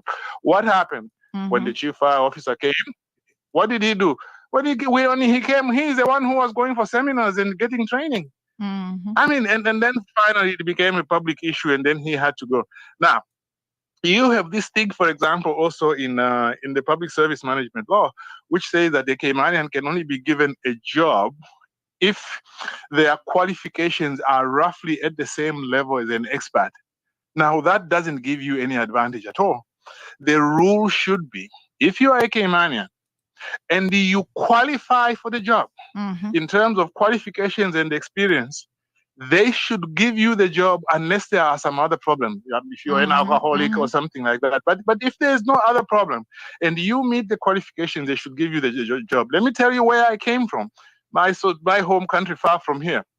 In that home country, when I became chief of the drafting department, I had 10 years experience. I had gone to the UK for 5 months to train in drafting. I'd come to Canada for 2 years plus, and then went back home. I also had some experience from home. When the job was advertised and they found that I met the qualifications experience, they gave me the job. There were people who were experts who had 20, 25 years experience. I only had 10, but they gave it to me because they said, you grow in the job because you meet the qualification. In Cayman, it doesn't work like that. Now, very briefly about the registrar of for the Medical and Dental Council. That's another ridiculous position. Why do you put a list of practitioners on a website? It is so that when I get up one morning, if I get up today, this is the 29th of November, I want to see a doctor, I should be able to go to the website and I should trust that any name I see today on that list has got a license as of today, so that I can go there. Exactly. So why do they put it out there? Even the judiciary, is not exempt from this. A long time ago, they used to have this website, which was out of date, like by about even 2-3 years. And how it ended, I'll end on this point. And what happened in particular, that particular website, I understand that a lawyer from the UK who assumed that these websites were up to date was appearing before a judge, and then pulled out this law and said, well, I'm reading from this law and ABC. And then the judge said, oh, no. That law is out of date. So the judge said, no, this law is up to date because I just got it today from the website. Then the judge said, no, that's not the latest one. The latest one I have is here. So the judge was very embarrassed, and they pulled down that website within 3 days. Then that's how they started updating it. That's the story behind it. But the interesting story behind it is that the lady who was now given a contract to update the website, what she did was, she was one of those British lawyers who was working in government, was not even a qualified paralegal, but was working as a paralegal. And eventually she was called to the bar in the Cayman Islands. And after she was called to the bar in Cayman Islands, within 6 months she had left. But that's a story for another day. But this is a very important topic. I just thought I should chime in. Thank you so much. Appreciate it. 936-2626 is the telephone number. So certainly the slackness is not limited to the medical profession. It's all over the place. So I saw your comment, Scott. Says this is where CMR goes off the rails unless I miss something while we were on bathroom break. This is pure and dangerous speculation. Well, it's not pure and dangerous speculation, but there's certain things that I am not privy to say, and so I'm trying to work around it so that you all, because you're supposed to be paying attention and you're supposed to be relatively intelligent. What I'm telling you is this is someone who has been using the system. I'm going to put it as plainly as I can here now, who's been using the system to remain in the Cayman Islands for their own reasons. And the way in which they have been able to do so, because nobody don't want them practicing, is that they will claim to be mentally and of substance abuse unfit. So now you just keep me here on a work permit. Do I need to be any more clear than that? You asked the question also, well, how do we know, since you've already said that this list is out of date, how do we know that she has a current license? Well, my dear Scott, this is where my Scotland Yard's fake degree comes in handy. Well, everybody else can pretend to be detectives around here with the RCIPS. Why can't I? It's called by deduction. So we already know that she is on leave, although I've got sources that say that Integra has actually fired her.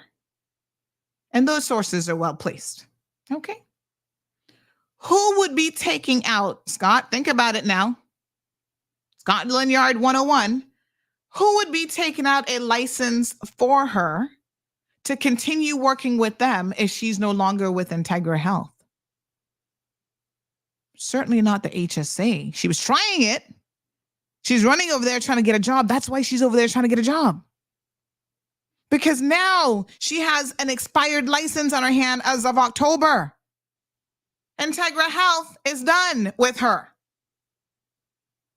So she runs over to HSA. They can quick time hire her. This was the plan. Put her into the position and reapply for her license. Now, you know I'm not a betting woman, but anytime I make this statement, that means you can take it to the bank. You can take your cash to the bank and you can cash it. If I were a betting woman, $5, because I don't believe in wasting money, $5 would say, if these people would dare update this list, that she currently has no license to practice in this country. She's not affiliated with any entity in this country.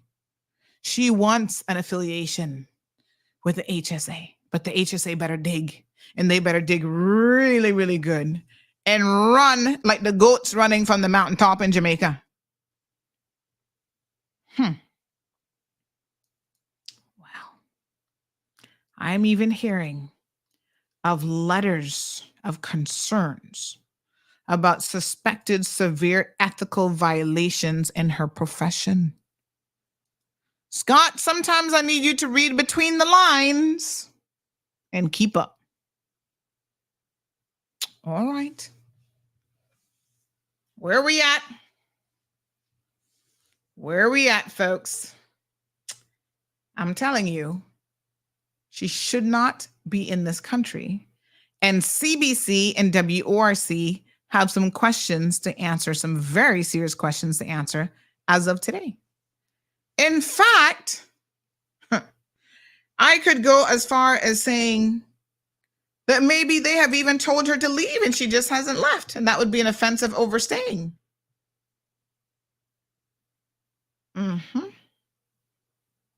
What a mess. Morning, El Ray. Moya says if HSA ever hired her, her first patient better immediately take HSA to court.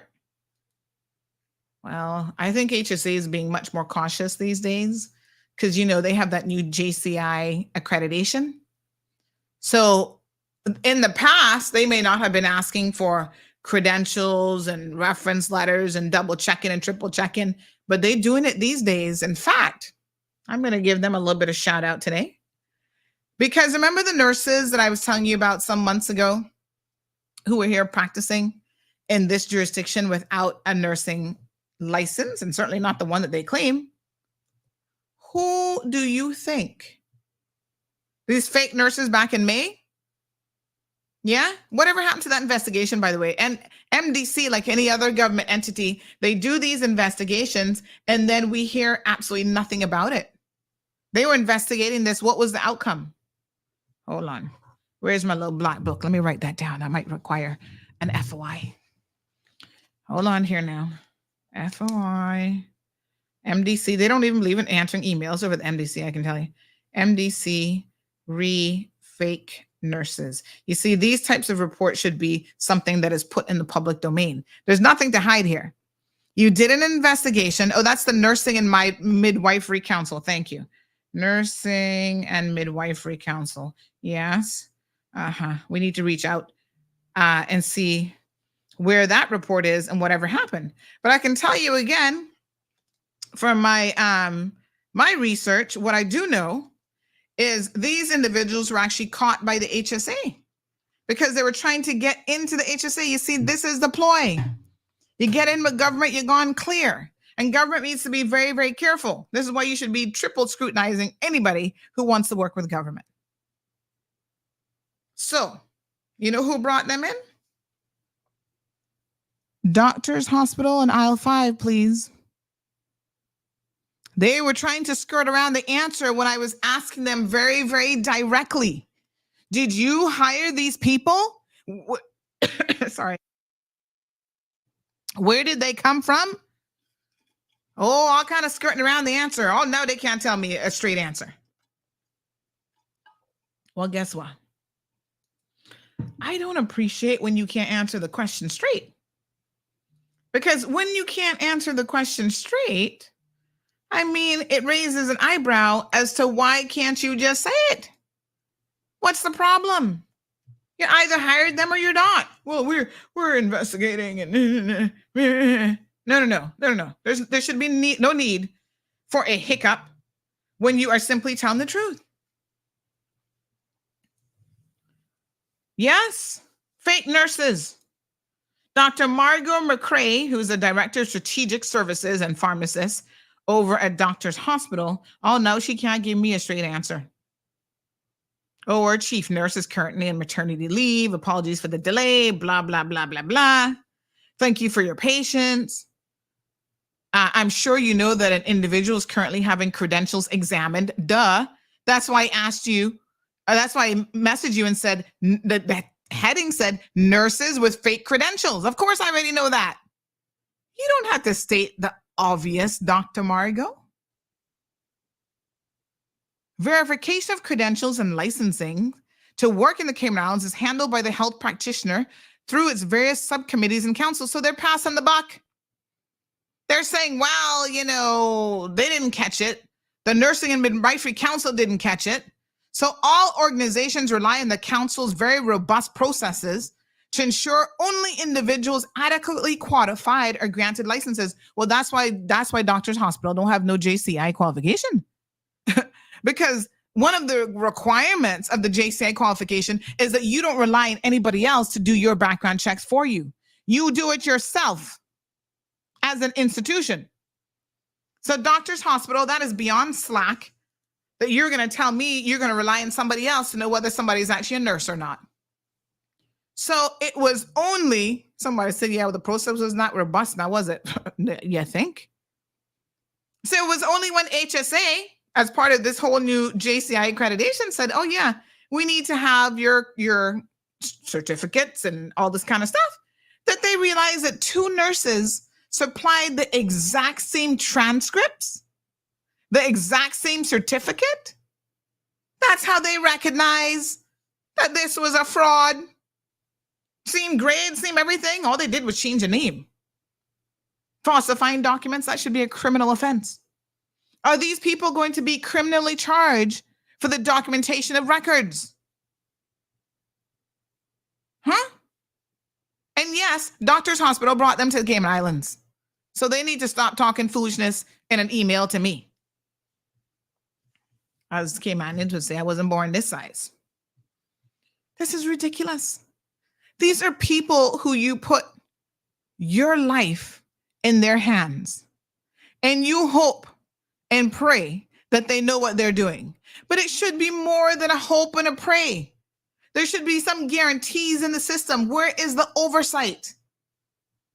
I told y'all in May about this loophole in our not so robust system that allowed this to even happen. And nobody in this country has addressed this concern as yet.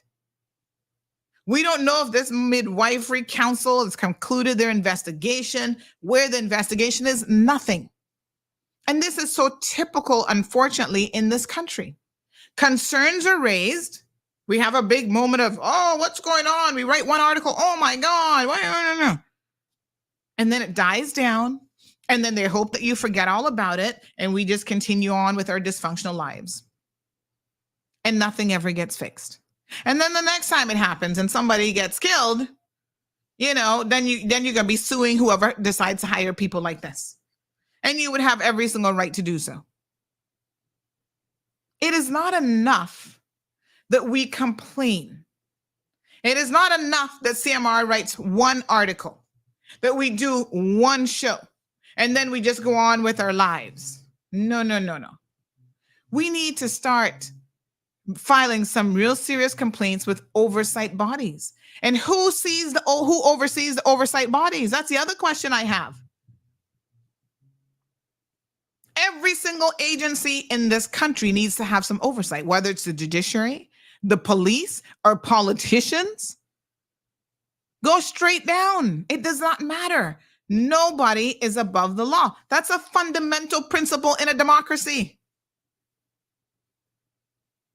That's what I tell y'all, my recent little mishap with the RCIPS is not going to go just so. I've already taken the RCIPS to court and on my own won a judicial review case to say the way in which they were issuing search warrants and handling that was flawed. As a result of that lawsuit, JPs were raked across the coals yet again as being incompetent, because anybody in this country can be appointed a JP. You could be half blind, half deaf, and dumb as a conch rock. And you can get that appointment, and yet you're looking at legal documents. You're signing off on documents. The police are using you because they know you're easy to use, and nothing ever changes. You have to be prepared to challenge the system if you want real change. And because of that lawsuit, I didn't get a single dime because my name not Judge Henderson, and I'm not of that caliber, right? I don't get a single dime, but he got $3 million for this almost exact same concept of a lawsuit. I don't get nothing, but he gets $3 million. But you know what I got? I got the satisfaction of knowing that right now, JPs have to go through training in this country because of that lawsuit. And if I sat back and had done nothing and said nothing, they would still be going on with all their shenanigans today. So what I'm telling you, the fine people of the Cayman Islands is, folks, we have got to not just speak up, we have got to stand up, and we have got to be willing to follow the process in terms of complaints. So, Mr. Uriel Williams, I don't care how long you've been with the RCIPS, the way that you handled the case that night was completely wrong. And yes, I will be filing a formal complaint with the Ombudsman's office. Because the RCIPS needs to retire people like you. You should not be sitting in a position where you go to any sort of crime of seeing nothing to investigate anything because you don't have the basic skills required. You lack understanding, fundamental understanding of the law. And this was not a complex case. We need to start calling people out. Morning to Johan. You still munching on them brownies or what? What is he saying? If anybody that works with me or is employed by me is friends with Auntie Sandy, including those in a work permit, I hope you will have WRC raid their dwellings because these inside well-placed sources causing all sorts of issues for companies and civil service and the same. Johan, Take several seats in the back of the classroom. And no more brownies for you, sir. Clearly the sugar making you loopy. This is exactly what we need. These things have been hidden for far too long. How much more must the people suffer, mostly in silence, because they're still afraid to speak up? Enough is enough. Johan goes on to say, real talk. Now he has to get serious. Every day I come to the same conclusion around 10:30 a.m. It doesn't matter who is premier, deputy governor, speaker of the house, elected MPs, attorney general, blah, blah, blah. Auntie Sandra Hill runs K-Man. No. I'm not running K-Man. I'm running the truth, which is something that unfortunately in that whole list of people there, very few are well-versed in. They may use the truth when it's convenient for them, but a lot of them lacking in the truth. And there's a big difference. So we have to address these issues as a matter of very, very serious concern. So Dr. DC hasn't killed anybody yet. She hasn't botched any surgeries to the best of my knowledge yet. But my question is, why would we wait for that to happen? The writing is all over all four walls. Can we not address this before it gets to critical mass? Like, seriously? 936-2626. Marquette, good morning. She says, what a hot mess, honey chat. Trust and believe. Oh my gosh. Yes, sir. Scott says, if it's CIG, there's no oversight anywhere at any time. Peter, principle on full display. Well, there are oversight mechanisms in place, but we have to start using them as consumers in this country. We have to start demanding better, not just expecting better, demanding better. And when they don't deliver, start dealing with the situation. Floss Boss says there are a lot of fake degrees in position in Cayman. Some employers even know it's fake, scam all around. Siobhan says, I don't understand why people can't just get something done. Why wait until something bad happens? Like it's so backwards and dumb. Moya says immigration also needs to put stipulations in place for the supporting evidence and qualifications to be submitted in support of particular work permits before a permit is granted. We need stronger oversight on work permit grants. Well, the irony of that, Moya, is there were so many people that you would think could have been in a position to even catch the fake nurses and didn't.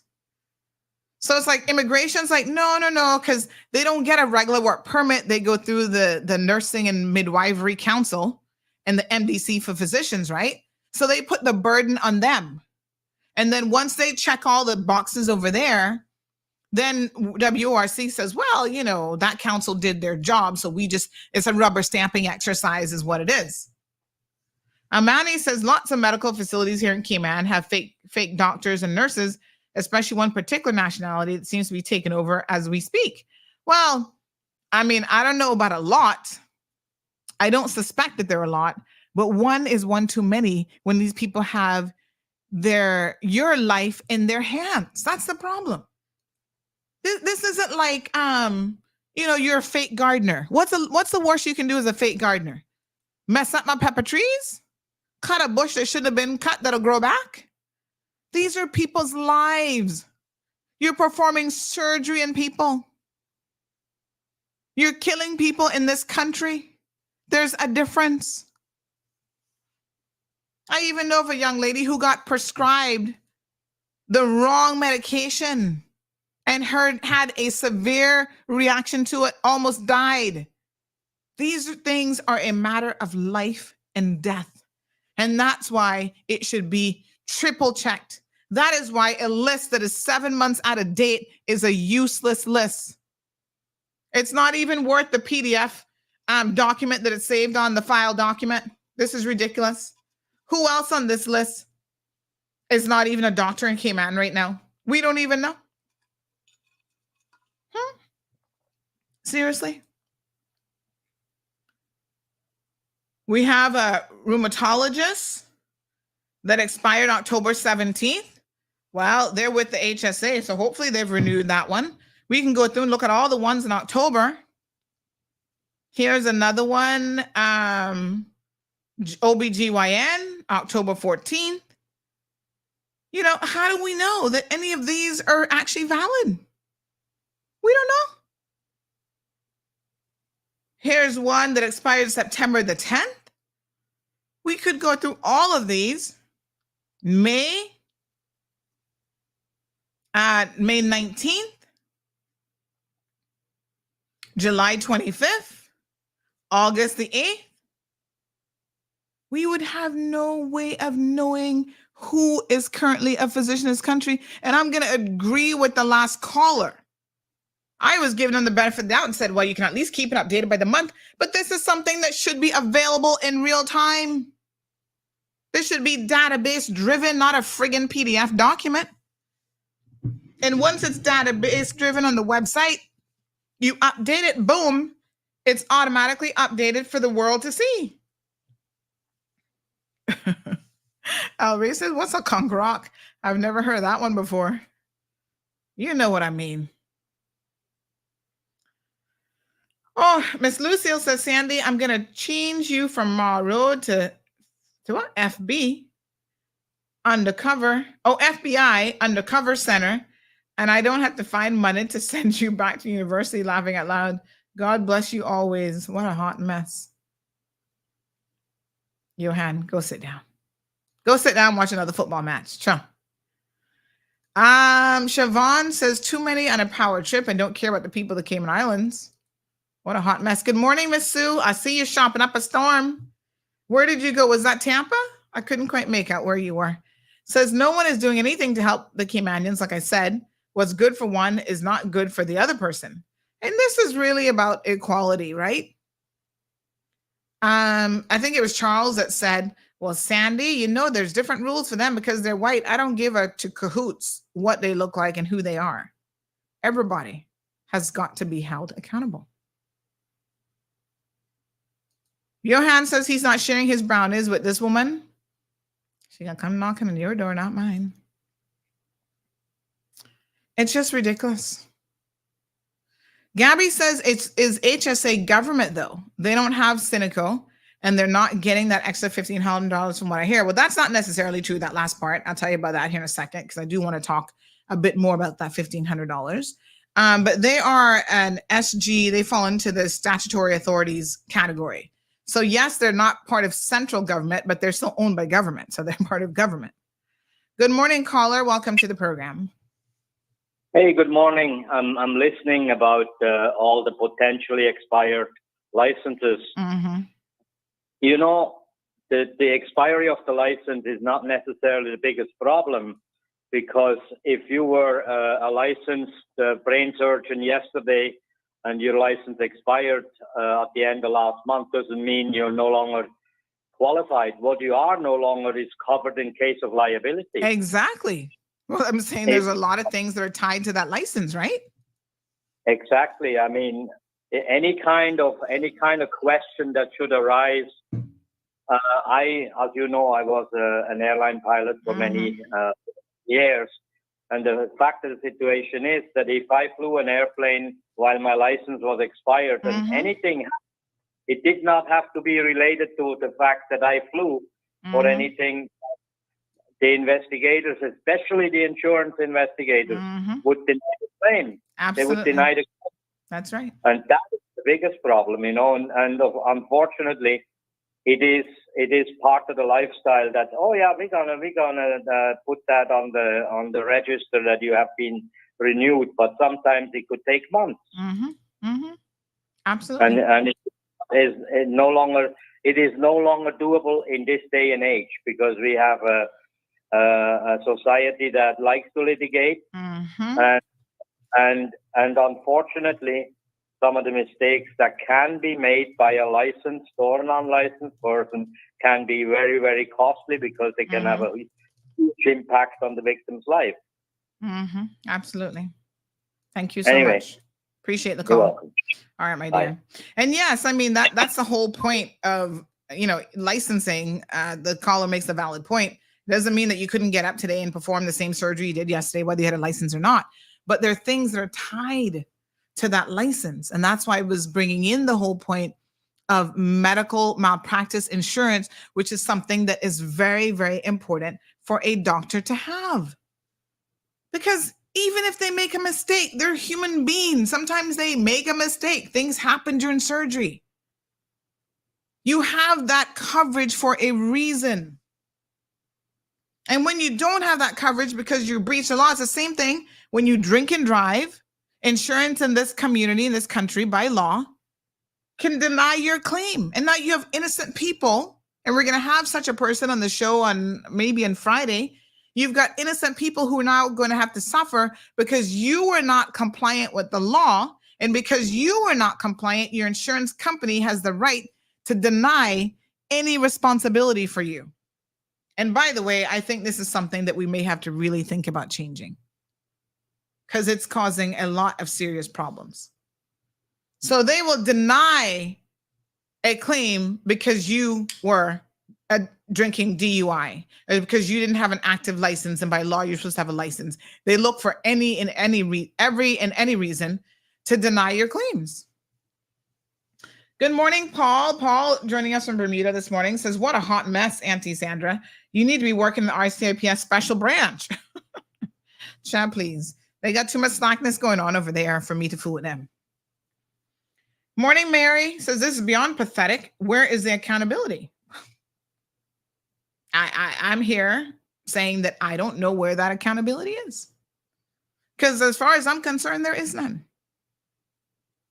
And we are, the overarching point here, though, is we are allowing people to use us as a country, to use the benefits that they would get here. She wouldn't be able to do this in the UK, I can assure you of that, right? To take advantage of the system. Why are we allowing that to happen? It's bad enough when our own people are trying to abuse us and take advantage of the system. Nobody else should be permitted to do it. Nobody should be permitted to do it, but definitely not if you're not even from here. So I want to talk also about acupuncture. Now, y'all know that I'm a believer in acupuncture. However, you have to know what you're doing when it comes to acupuncture, yes? You know you can kill people with acupuncture? If you don't believe me, go back to our CMR website. I'm telling you, this website is becoming a whole treasure trove of information in an archival way. Back in March of 2018, we did an article about a lady by the name of Miss Debbie. Miss Debbie used to work for government. I think she's since retired, maybe. I don't know if she's fully retired, but I mean, she's retired, but I don't know if it's medical board or retired, but she's no longer, she might just be regular retired. So an acupuncture therapy visit almost killed Debbie Pennington Ebanks, one of her own. Y'all know Miss Debbie. She went and had, here Siobhan said, wait, but what? What? How? Listen, these are needles, you know? And depending on where you place a needle, it can have very serious repercussions. In her case, she had an acupuncture procedure. Shortly thereafter, she started having difficulty breathing. Now, let me tell y'all something. I told you yesterday about how I first got into acupuncture. And I've actually been in Florida and Orlando. They have a training facility there where you can get acupuncture real cheap because they're students, but they're being, oversight and they're doing acupuncture on you. And, this is what happens in the real world. You allow certain people to practice on you, but the liability. But, they'll even ask you questions like, have you had anything to eat today? Because if you go in and have acupuncture done and you haven't had food, depending on where those needles are placed, you can have a problem. So they need to know, like, you're not going to get woozy and pass out after an acupuncture procedure. There are things that they need to know about you and about your medical history. This is not no joke thing. So poor Miss Debbie, she goes to a local physician who takes a 2-day course. This is what happens with a lot of plastic surgeons in the US as well. They take a little minor course and all of a sudden they're like, oh, I'm a breast surgeon. No, you're not. You're not touching my boobies. No, thanks. You have to be very careful.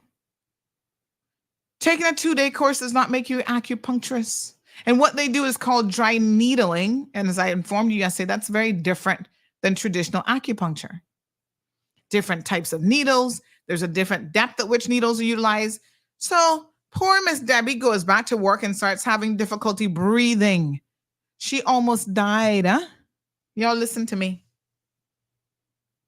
She almost died because that physician who took a little miniature course in acupuncture punctured her lungs and almost killed her.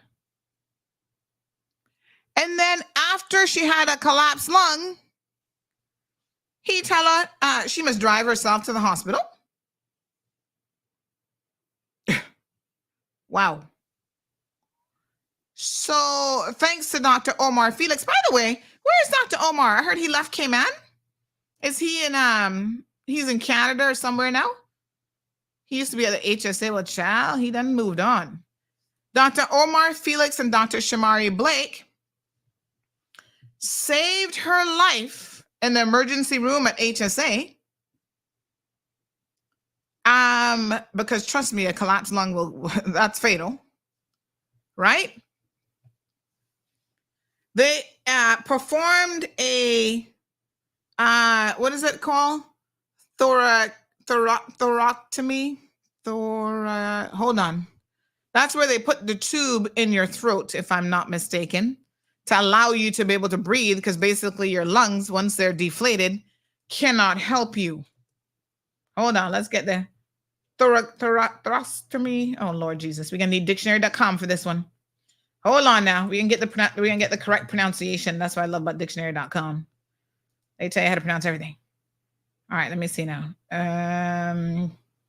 Dictionary. There's two different ones. There's a thoracotomy versus oh Lord have mercy. What's the difference? Thoracotomy. There we go. Make sure I get it right. All doctors listen like, Sandy, what the hell? Thoracotomy. Yes, a thoracotomy. And there's a thoracostomy and a thoracotomy. What's the difference? So one is an incision into the chest cavity.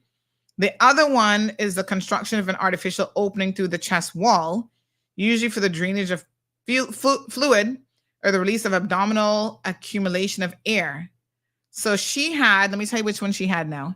She had the cotomy. She had this one on this side, thoracotomy, right? So they had to insert a thoracotomy tube and basically, relieve some of the discomfort and improve her ability to breathe since she had a collapsed lung. Huh. So my point is, even with something you think, oh, acupuncture is so simple, what's the big deal? Pneumothorax. That's what she had, a collapsed lung. Okay. So listen to me now. I understand that there's somebody moonlighting in Cayman. And again, whether it's the Midwifery Council, the MDC, I don't know who's responsible for this, but y'all need to get on top of it.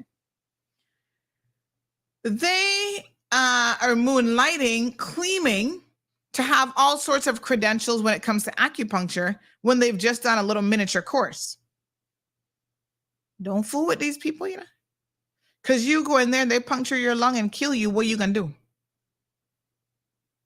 I'm going to be getting her details, her name, and we're going to be exposing her as well, because I need to find out who hired her and what facility she works at.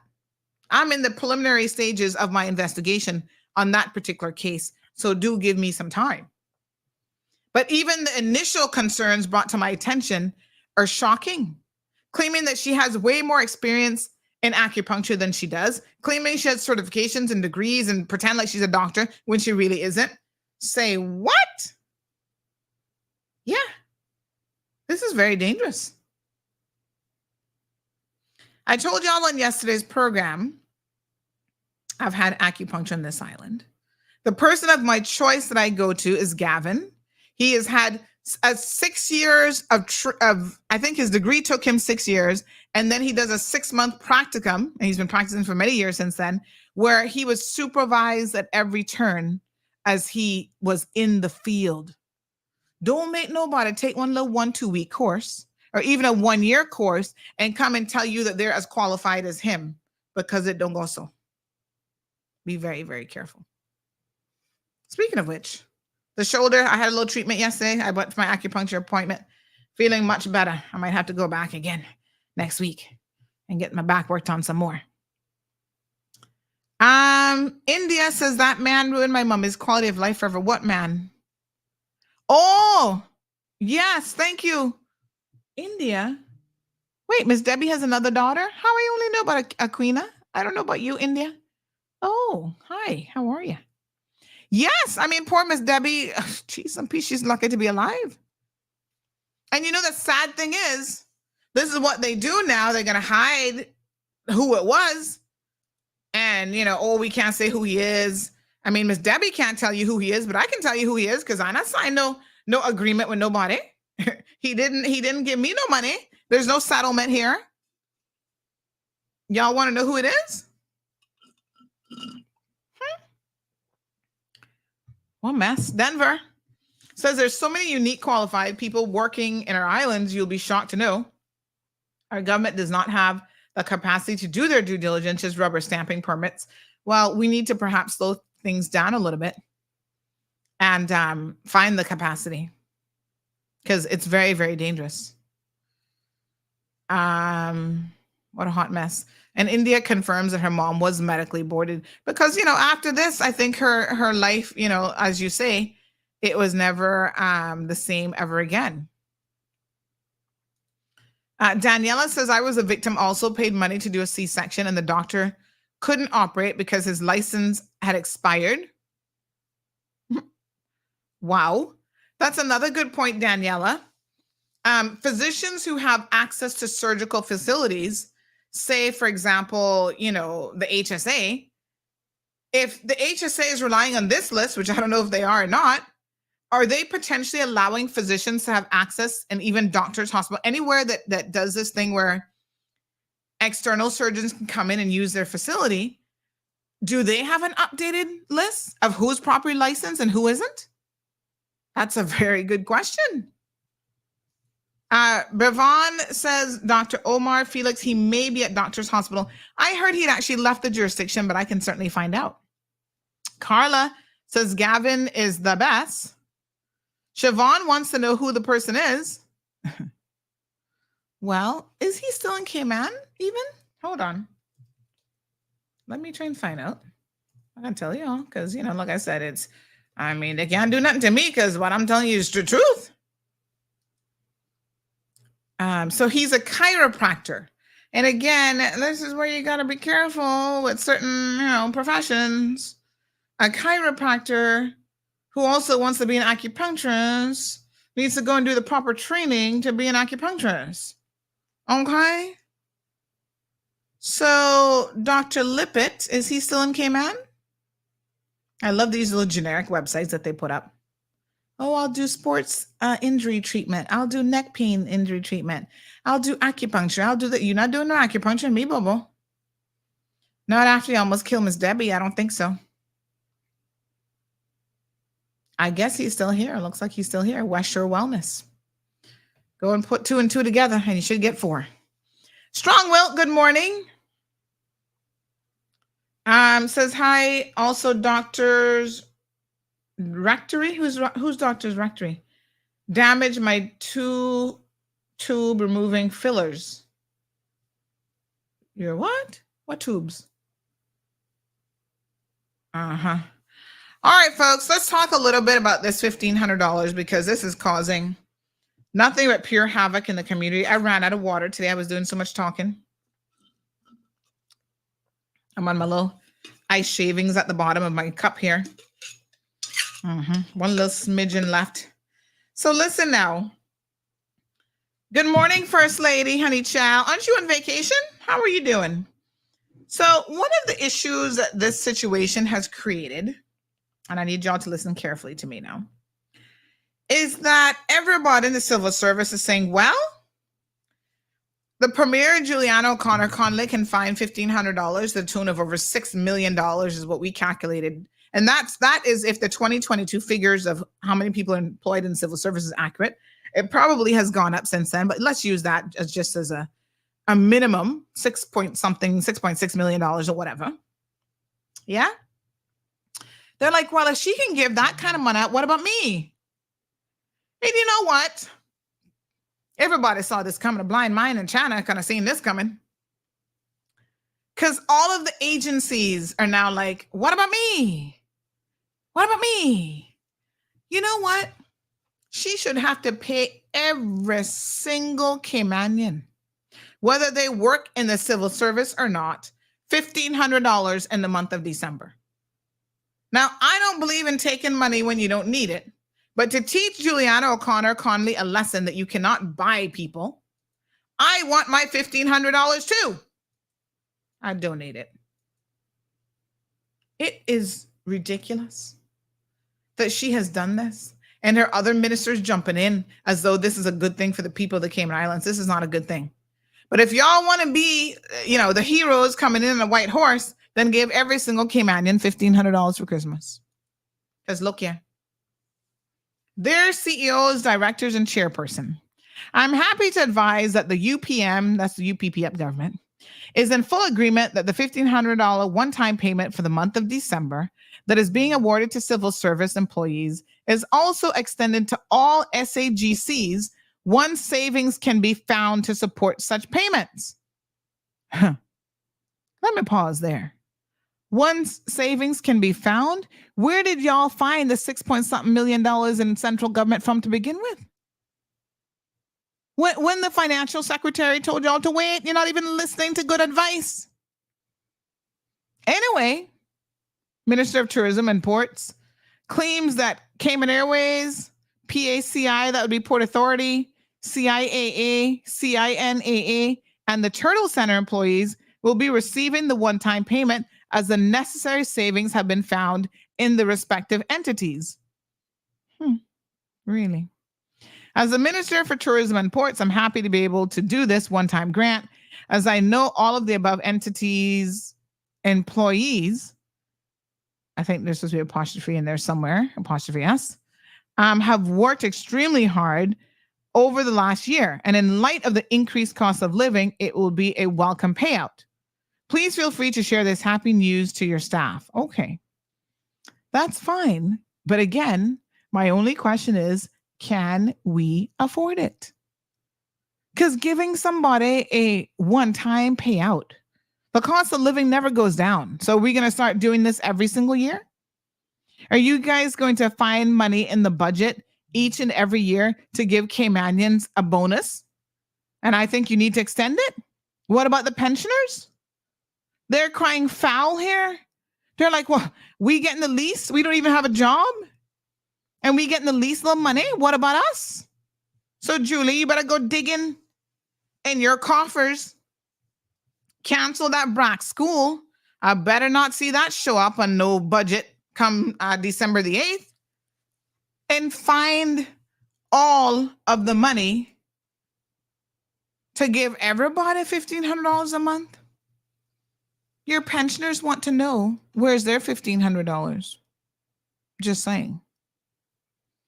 Now, Gabby mentioned earlier the HSA isn't going to be getting the $1,500. Well, I don't think that they have been able to identify where the money coming from yet. But you see the instructions, you see what government has said. If you can find the money, then give it to them. But at what real cost to the people of this country? The problem with this type of decision as well, I want to point this out in case y'all are missing it. When you have ministers and the premier now of this country, right? Instead of what the previous premier did, which is like, folks, we're going to be tight this year. Let's not spend money where we don't have to spend it. Let's be fiscally responsible. When you don't have that happening and you have them just spending money like it's water when they don't have it. you got a problem, folks. Yes, you got a serious problem. And my concern is that a real bad precedent has been set, and for all the wrong reasons. Are you going to be in a position to do this every single year? Because nobody can show me where the cost of living has ever come down.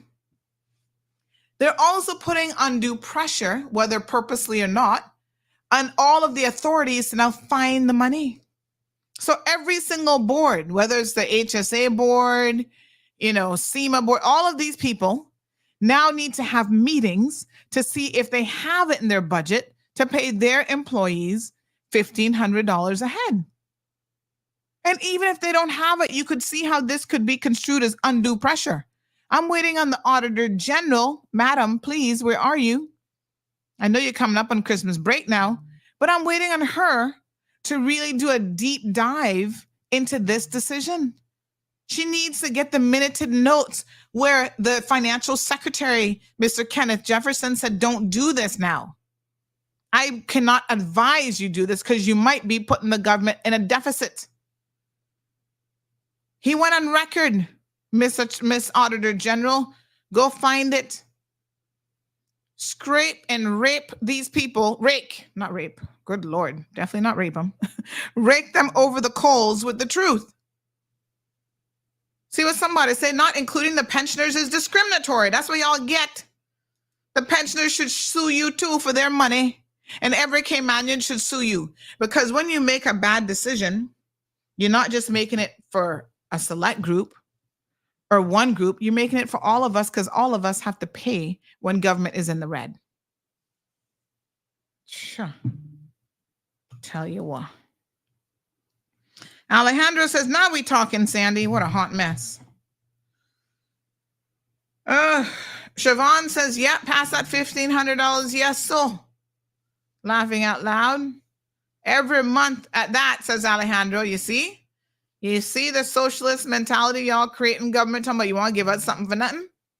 Yes, honey child.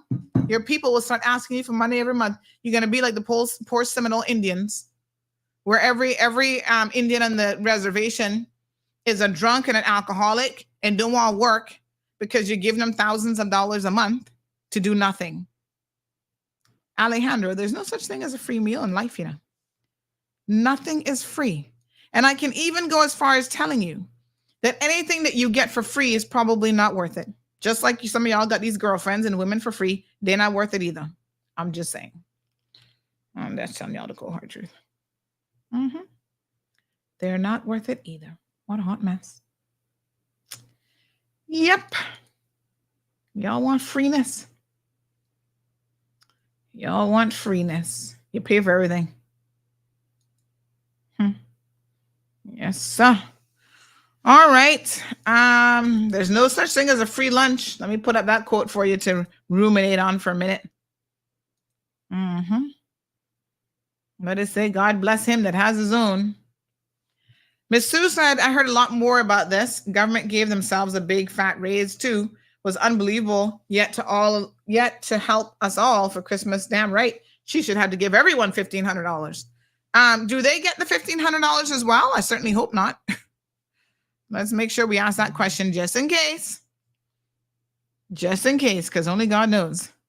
Good morning to Miss Brenda. She says, I'll pass on that $1,500 and settle for the implementation of the district councils. Oh, my goodness. Aliana says, where's mine? For the last 3 months of the slow season. You see, everybody can use $1,500, you know? Ingrid said that they should receive the full the full salary and not $1,500, and that should be every year like other countries. Oh, so you think now that they should give them, if you make $5,000 a month, you should get $5,000. If you make $10,000 a month, you should make $10,000 a month. What for? But you see this slippery slope? You start with $1,500, and where do you end up? Good morning, Soka. She says, I stay away from chiropractors. They will help that one part you went to, but mess up another part. to make sure you keep coming back to them. Lucky if you find one you can trust. El Rey says CMR was reliably informed that the financial secretary, Ken Jefferson, had advised the PAC government to not give out this money. Yet when it came up in a previous discussion, he recommended that they wait. Yes. Yep. But they wouldn't listen, you see, because the ulterior motive here is, I just cut Premier Panton's throat to get this position. I know the people are not happy about it. They're talking about they want to riot in the streets. They want a new election. They want this. They want that. They're seeing me for the real Judy Santa that I am. So let me throw in a red herring. Let me give them $1,500 for Christmas. And that'll give them something to distract them and something to talk about. So we all good, right? Yay. Yeah, that's the end goal. Somebody said, please hit that kaboom button. And it's not a bonus because you don't give bonuses to any and everybody. Bonuses are normally earned in some way, shape, or form. So this just giving out money because we claim we got it. Oh no, honey child, I'm not for that. Scott says, did you ever get into the non-paid performance pay in all these government contracts, drop in the bucket for those owed thousands and contractually earned money? These non-paid performance pay. I'm not even familiar with what that is, to be honest. Ms. Brenda's question, if the present school in Nebraska is old and full of asbestos, don't you agree that the structure should be condemned, demolished, and a new school built? Oh, is that the business case for it? Because I'd not heard this before. Where'd that come from? Bearing in mind that our children occupy the building for most of the day.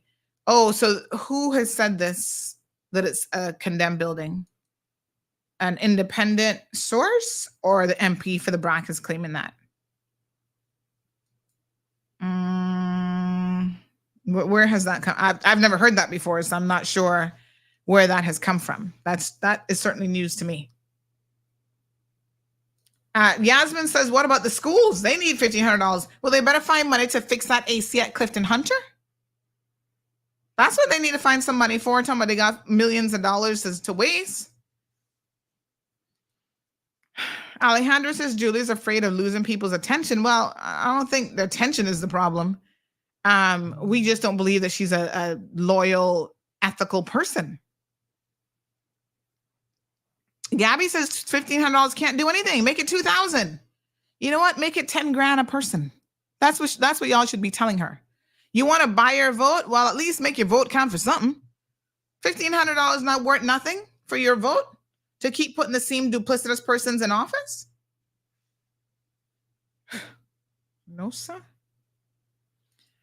Adonza says they are indeed messing with the weather. Which weather?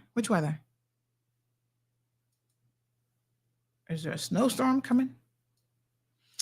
Anyway, honey child, 9362626. What a hot mess. The previous conservative position of the Premier Panton, where he said that he was not prepared to risk this country's financial position, has obviously been thrown. He said he was not willing to put this country's fiscal stability at risk. That obviously has been thrown to the dogs. What's the current number of civil servants that we have? Because we're going off of 2022 figures. They would put it at 6.8 million. It's probably gone up since then.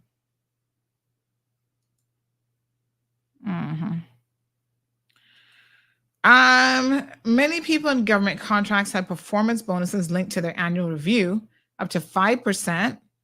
Hasn't been paid to anyone in years, citing salary freezes. But Scott, I'm going to ask about this. I'll try to see what I can find out for you. But I'm not surprised that it hasn't been paid. Because again, the civil service is always talking about they're not got the money. Some departments are working their poor people to the bones because they can't hire anybody else because they say they don't have the money. And yet you see the elected arm prepared to waste over $7 million. You know, some of those people, same people like, why don't you just hire a few more Caymanians in certain departments? Because we need the help.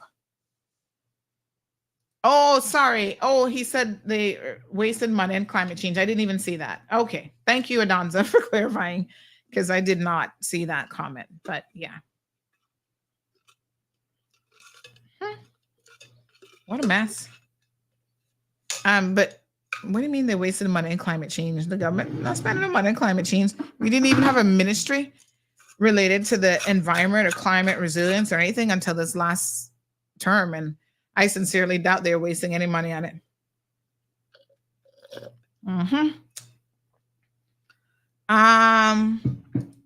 And this is what made Chris Saunders' comments about installing performance scheme.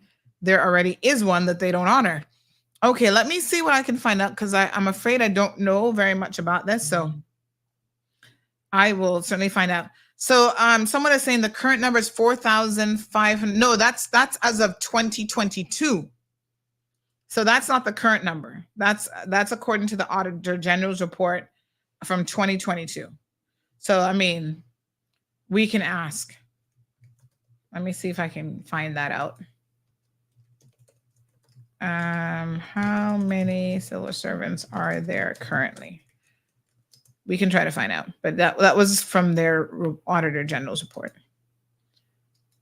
Okay, I'll see if I can get a more up-to-date figure. Speaking of things that are not up-to-date. Someone says, I think throughout the year, the civil service was mumbling about a cost of living adjustment, and it didn't happen. I think this is the new government's way of making up for that. But that's not going to, one-off payment isn't going to help with the cost of living adjustment.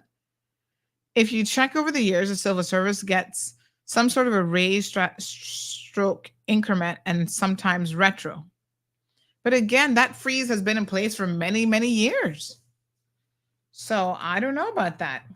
But let's find out. I know during COVID, they did a little something, something for certain people.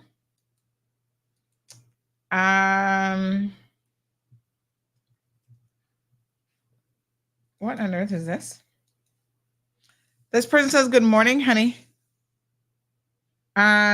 She was going through a very bad divorce. I believe she has alcoholic issues and used to be, oh, geez, on peace. I'm aware of some of that, but because those matters are of a legal family matter before the courts, I have chosen not to make that part of the conversation this morning. But I am aware. Somebody says, is the water authority getting the $1,500? Well, I mean, you know, it's up in the air now. Who's going to get it? We would have to ask the water authority. Because, you know, they tell them to go find the money. So I don't know. It seems a bit unfair, though, that people don't even know. What about the lady I sent you information on with the acupuncture that claims she's a doctor and that isn't? I think she's the same one, you know. Like I said, I'm in the early stages of my investigations. And I didn't realize you had sent me anything on this, by the way. Resend it. Because that might be next week's show. This person says, freeness is nice until it come back to bite you. This person says that Water Authority actually gives their staff a $1,200 bonus. So would they still be entitled to the $1,500 as some people are asking? Wow, Water Authority is rolling like that? They can get bonuses? Mess with them. I don't know. Not the pensioners. Not including pensioners is discrimination. Yep. Somebody says, give the pensioners a bonus too. Cha. Tell them. This person says the HSA just repainted and is updating all facilities. Highly doubt that they'll find $1,500 for over 900 employees because they're actually one of the biggest, if not the biggest, SAGC in terms of staff complement. They got a lot of people working at HSA. So this person says, doubt they'll have over $1,900, highly doubt they'll find $1,500 for over 900 employees for Christmas. Plus, they still owe some departments COVID money. Leave it to these donkers to put even more financial pressure on government entities. They owe people COVID money? What do you mean COVID money? Like staff or who? That's interesting. Might have to look that one up too. Y'all be giving me little nuggets of information. I got to pay attention around here because I might miss something. Yes, sir. Yeah, I think that it is an undue burden that this government, whether they recognize it or not, have now placed all government entities in. And I do believe that it is quite unfortunate. And they shouldn't have done it, in my humble opinion. But that's interesting about the HSA. I'll certainly make some inquiries about that. This person says, I'm hearing that chief officers are told to find the money in their current budgets. What you expect from people who prior to being elected were on the verge of bankruptcy? They're not going to stop until they put the country in bankruptcy. 56 million for less than 300 children. That's the entire school population for the BRAC. Yeah, that's what she wants to spend. And 56 million, that's going to go upwards of 75 million for that school. Meanwhile, Cayman schools are busting at the seams. John Gray is overflowing and Clifton Hunter is full with non-working AC. And our poor children, let me throw this into the mix. We can talk about this on tomorrow's show. Somebody said do a poll on this, but our poor children are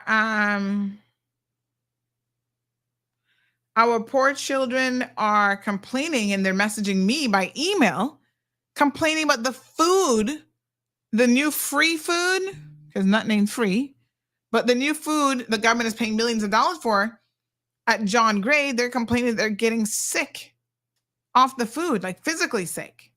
And food is being undercooked and all kind of stuff. I was like, what? Are you kidding? They said the food was of better quality when it wasn't being provided for free. Wow.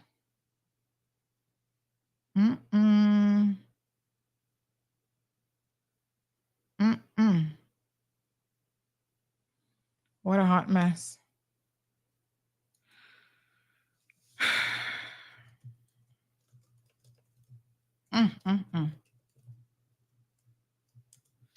Well, honey child, authorities always pay better than the civil service, says one person. Somebody else said water authority, no, they get a bonus.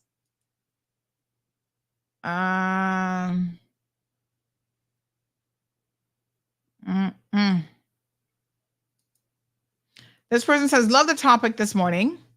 Even some massage and beauty therapists and hairdressers, WRC needs to do extensive background checks seriously. They don't have the correct qualifications and falsify and then get hired, performing services and clients that require experience and make it bad for us that are qualified. It's the same as a nurse with false qualifications. I mean, I've heard of some of y'all messed up people here and messed up people, children here. This person says, oh, scary. With business license after your 3 months, grace, and you have not paid your license, you're struck from the register. Teachers do the same, go to government. Okay.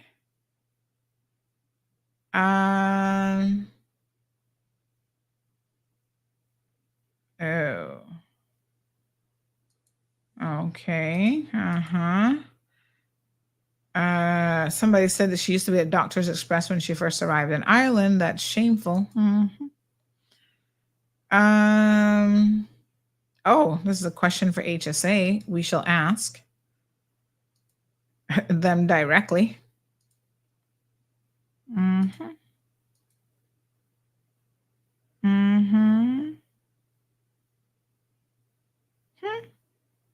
Yes, sir.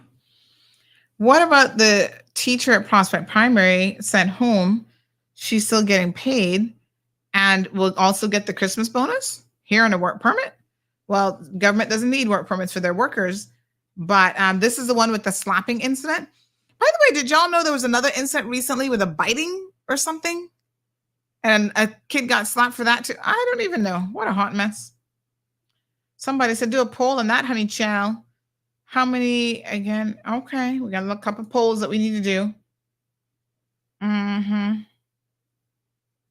Yep. Yep. All right, folks. That's it. It is Wednesday, Hump Day Wednesday. What a beautiful day. We'll continue to expose people. I don't really care, like I said, who they are. It is just, I don't get concerned with that. If you're in the wrong, you're in the wrong. And if you got to go, you got to go. We need to be spending some $1,500 on one-way tickets out of here. Pew! Straight to the UK. Pew! Straight to America. Pew! Straight to Canada. Anywhere you want to go, we'll give you a one-way ticket to get the heck out of here if you're not on the up and up. So, tomorrow's show, Marquette, we're going to talk about this food situation. I'm wishing you guys an absolutely beautiful Wednesday. Please be safe on the roadways. Looks like the weather looks like Christmas breeze is in full effect. Please be safe. Take care of yourselves. And we'll be back here tomorrow morning, shining the light. That they like cockroaches, child. Once you shine a light, they go scurrying all over the place. They start hiding. And we're going to continue to shine the light in some of these situations. Y'all have a blessed day. Thank you for tuning in to another episode of The Cold Hard Truth on Bobo 89.1 FM.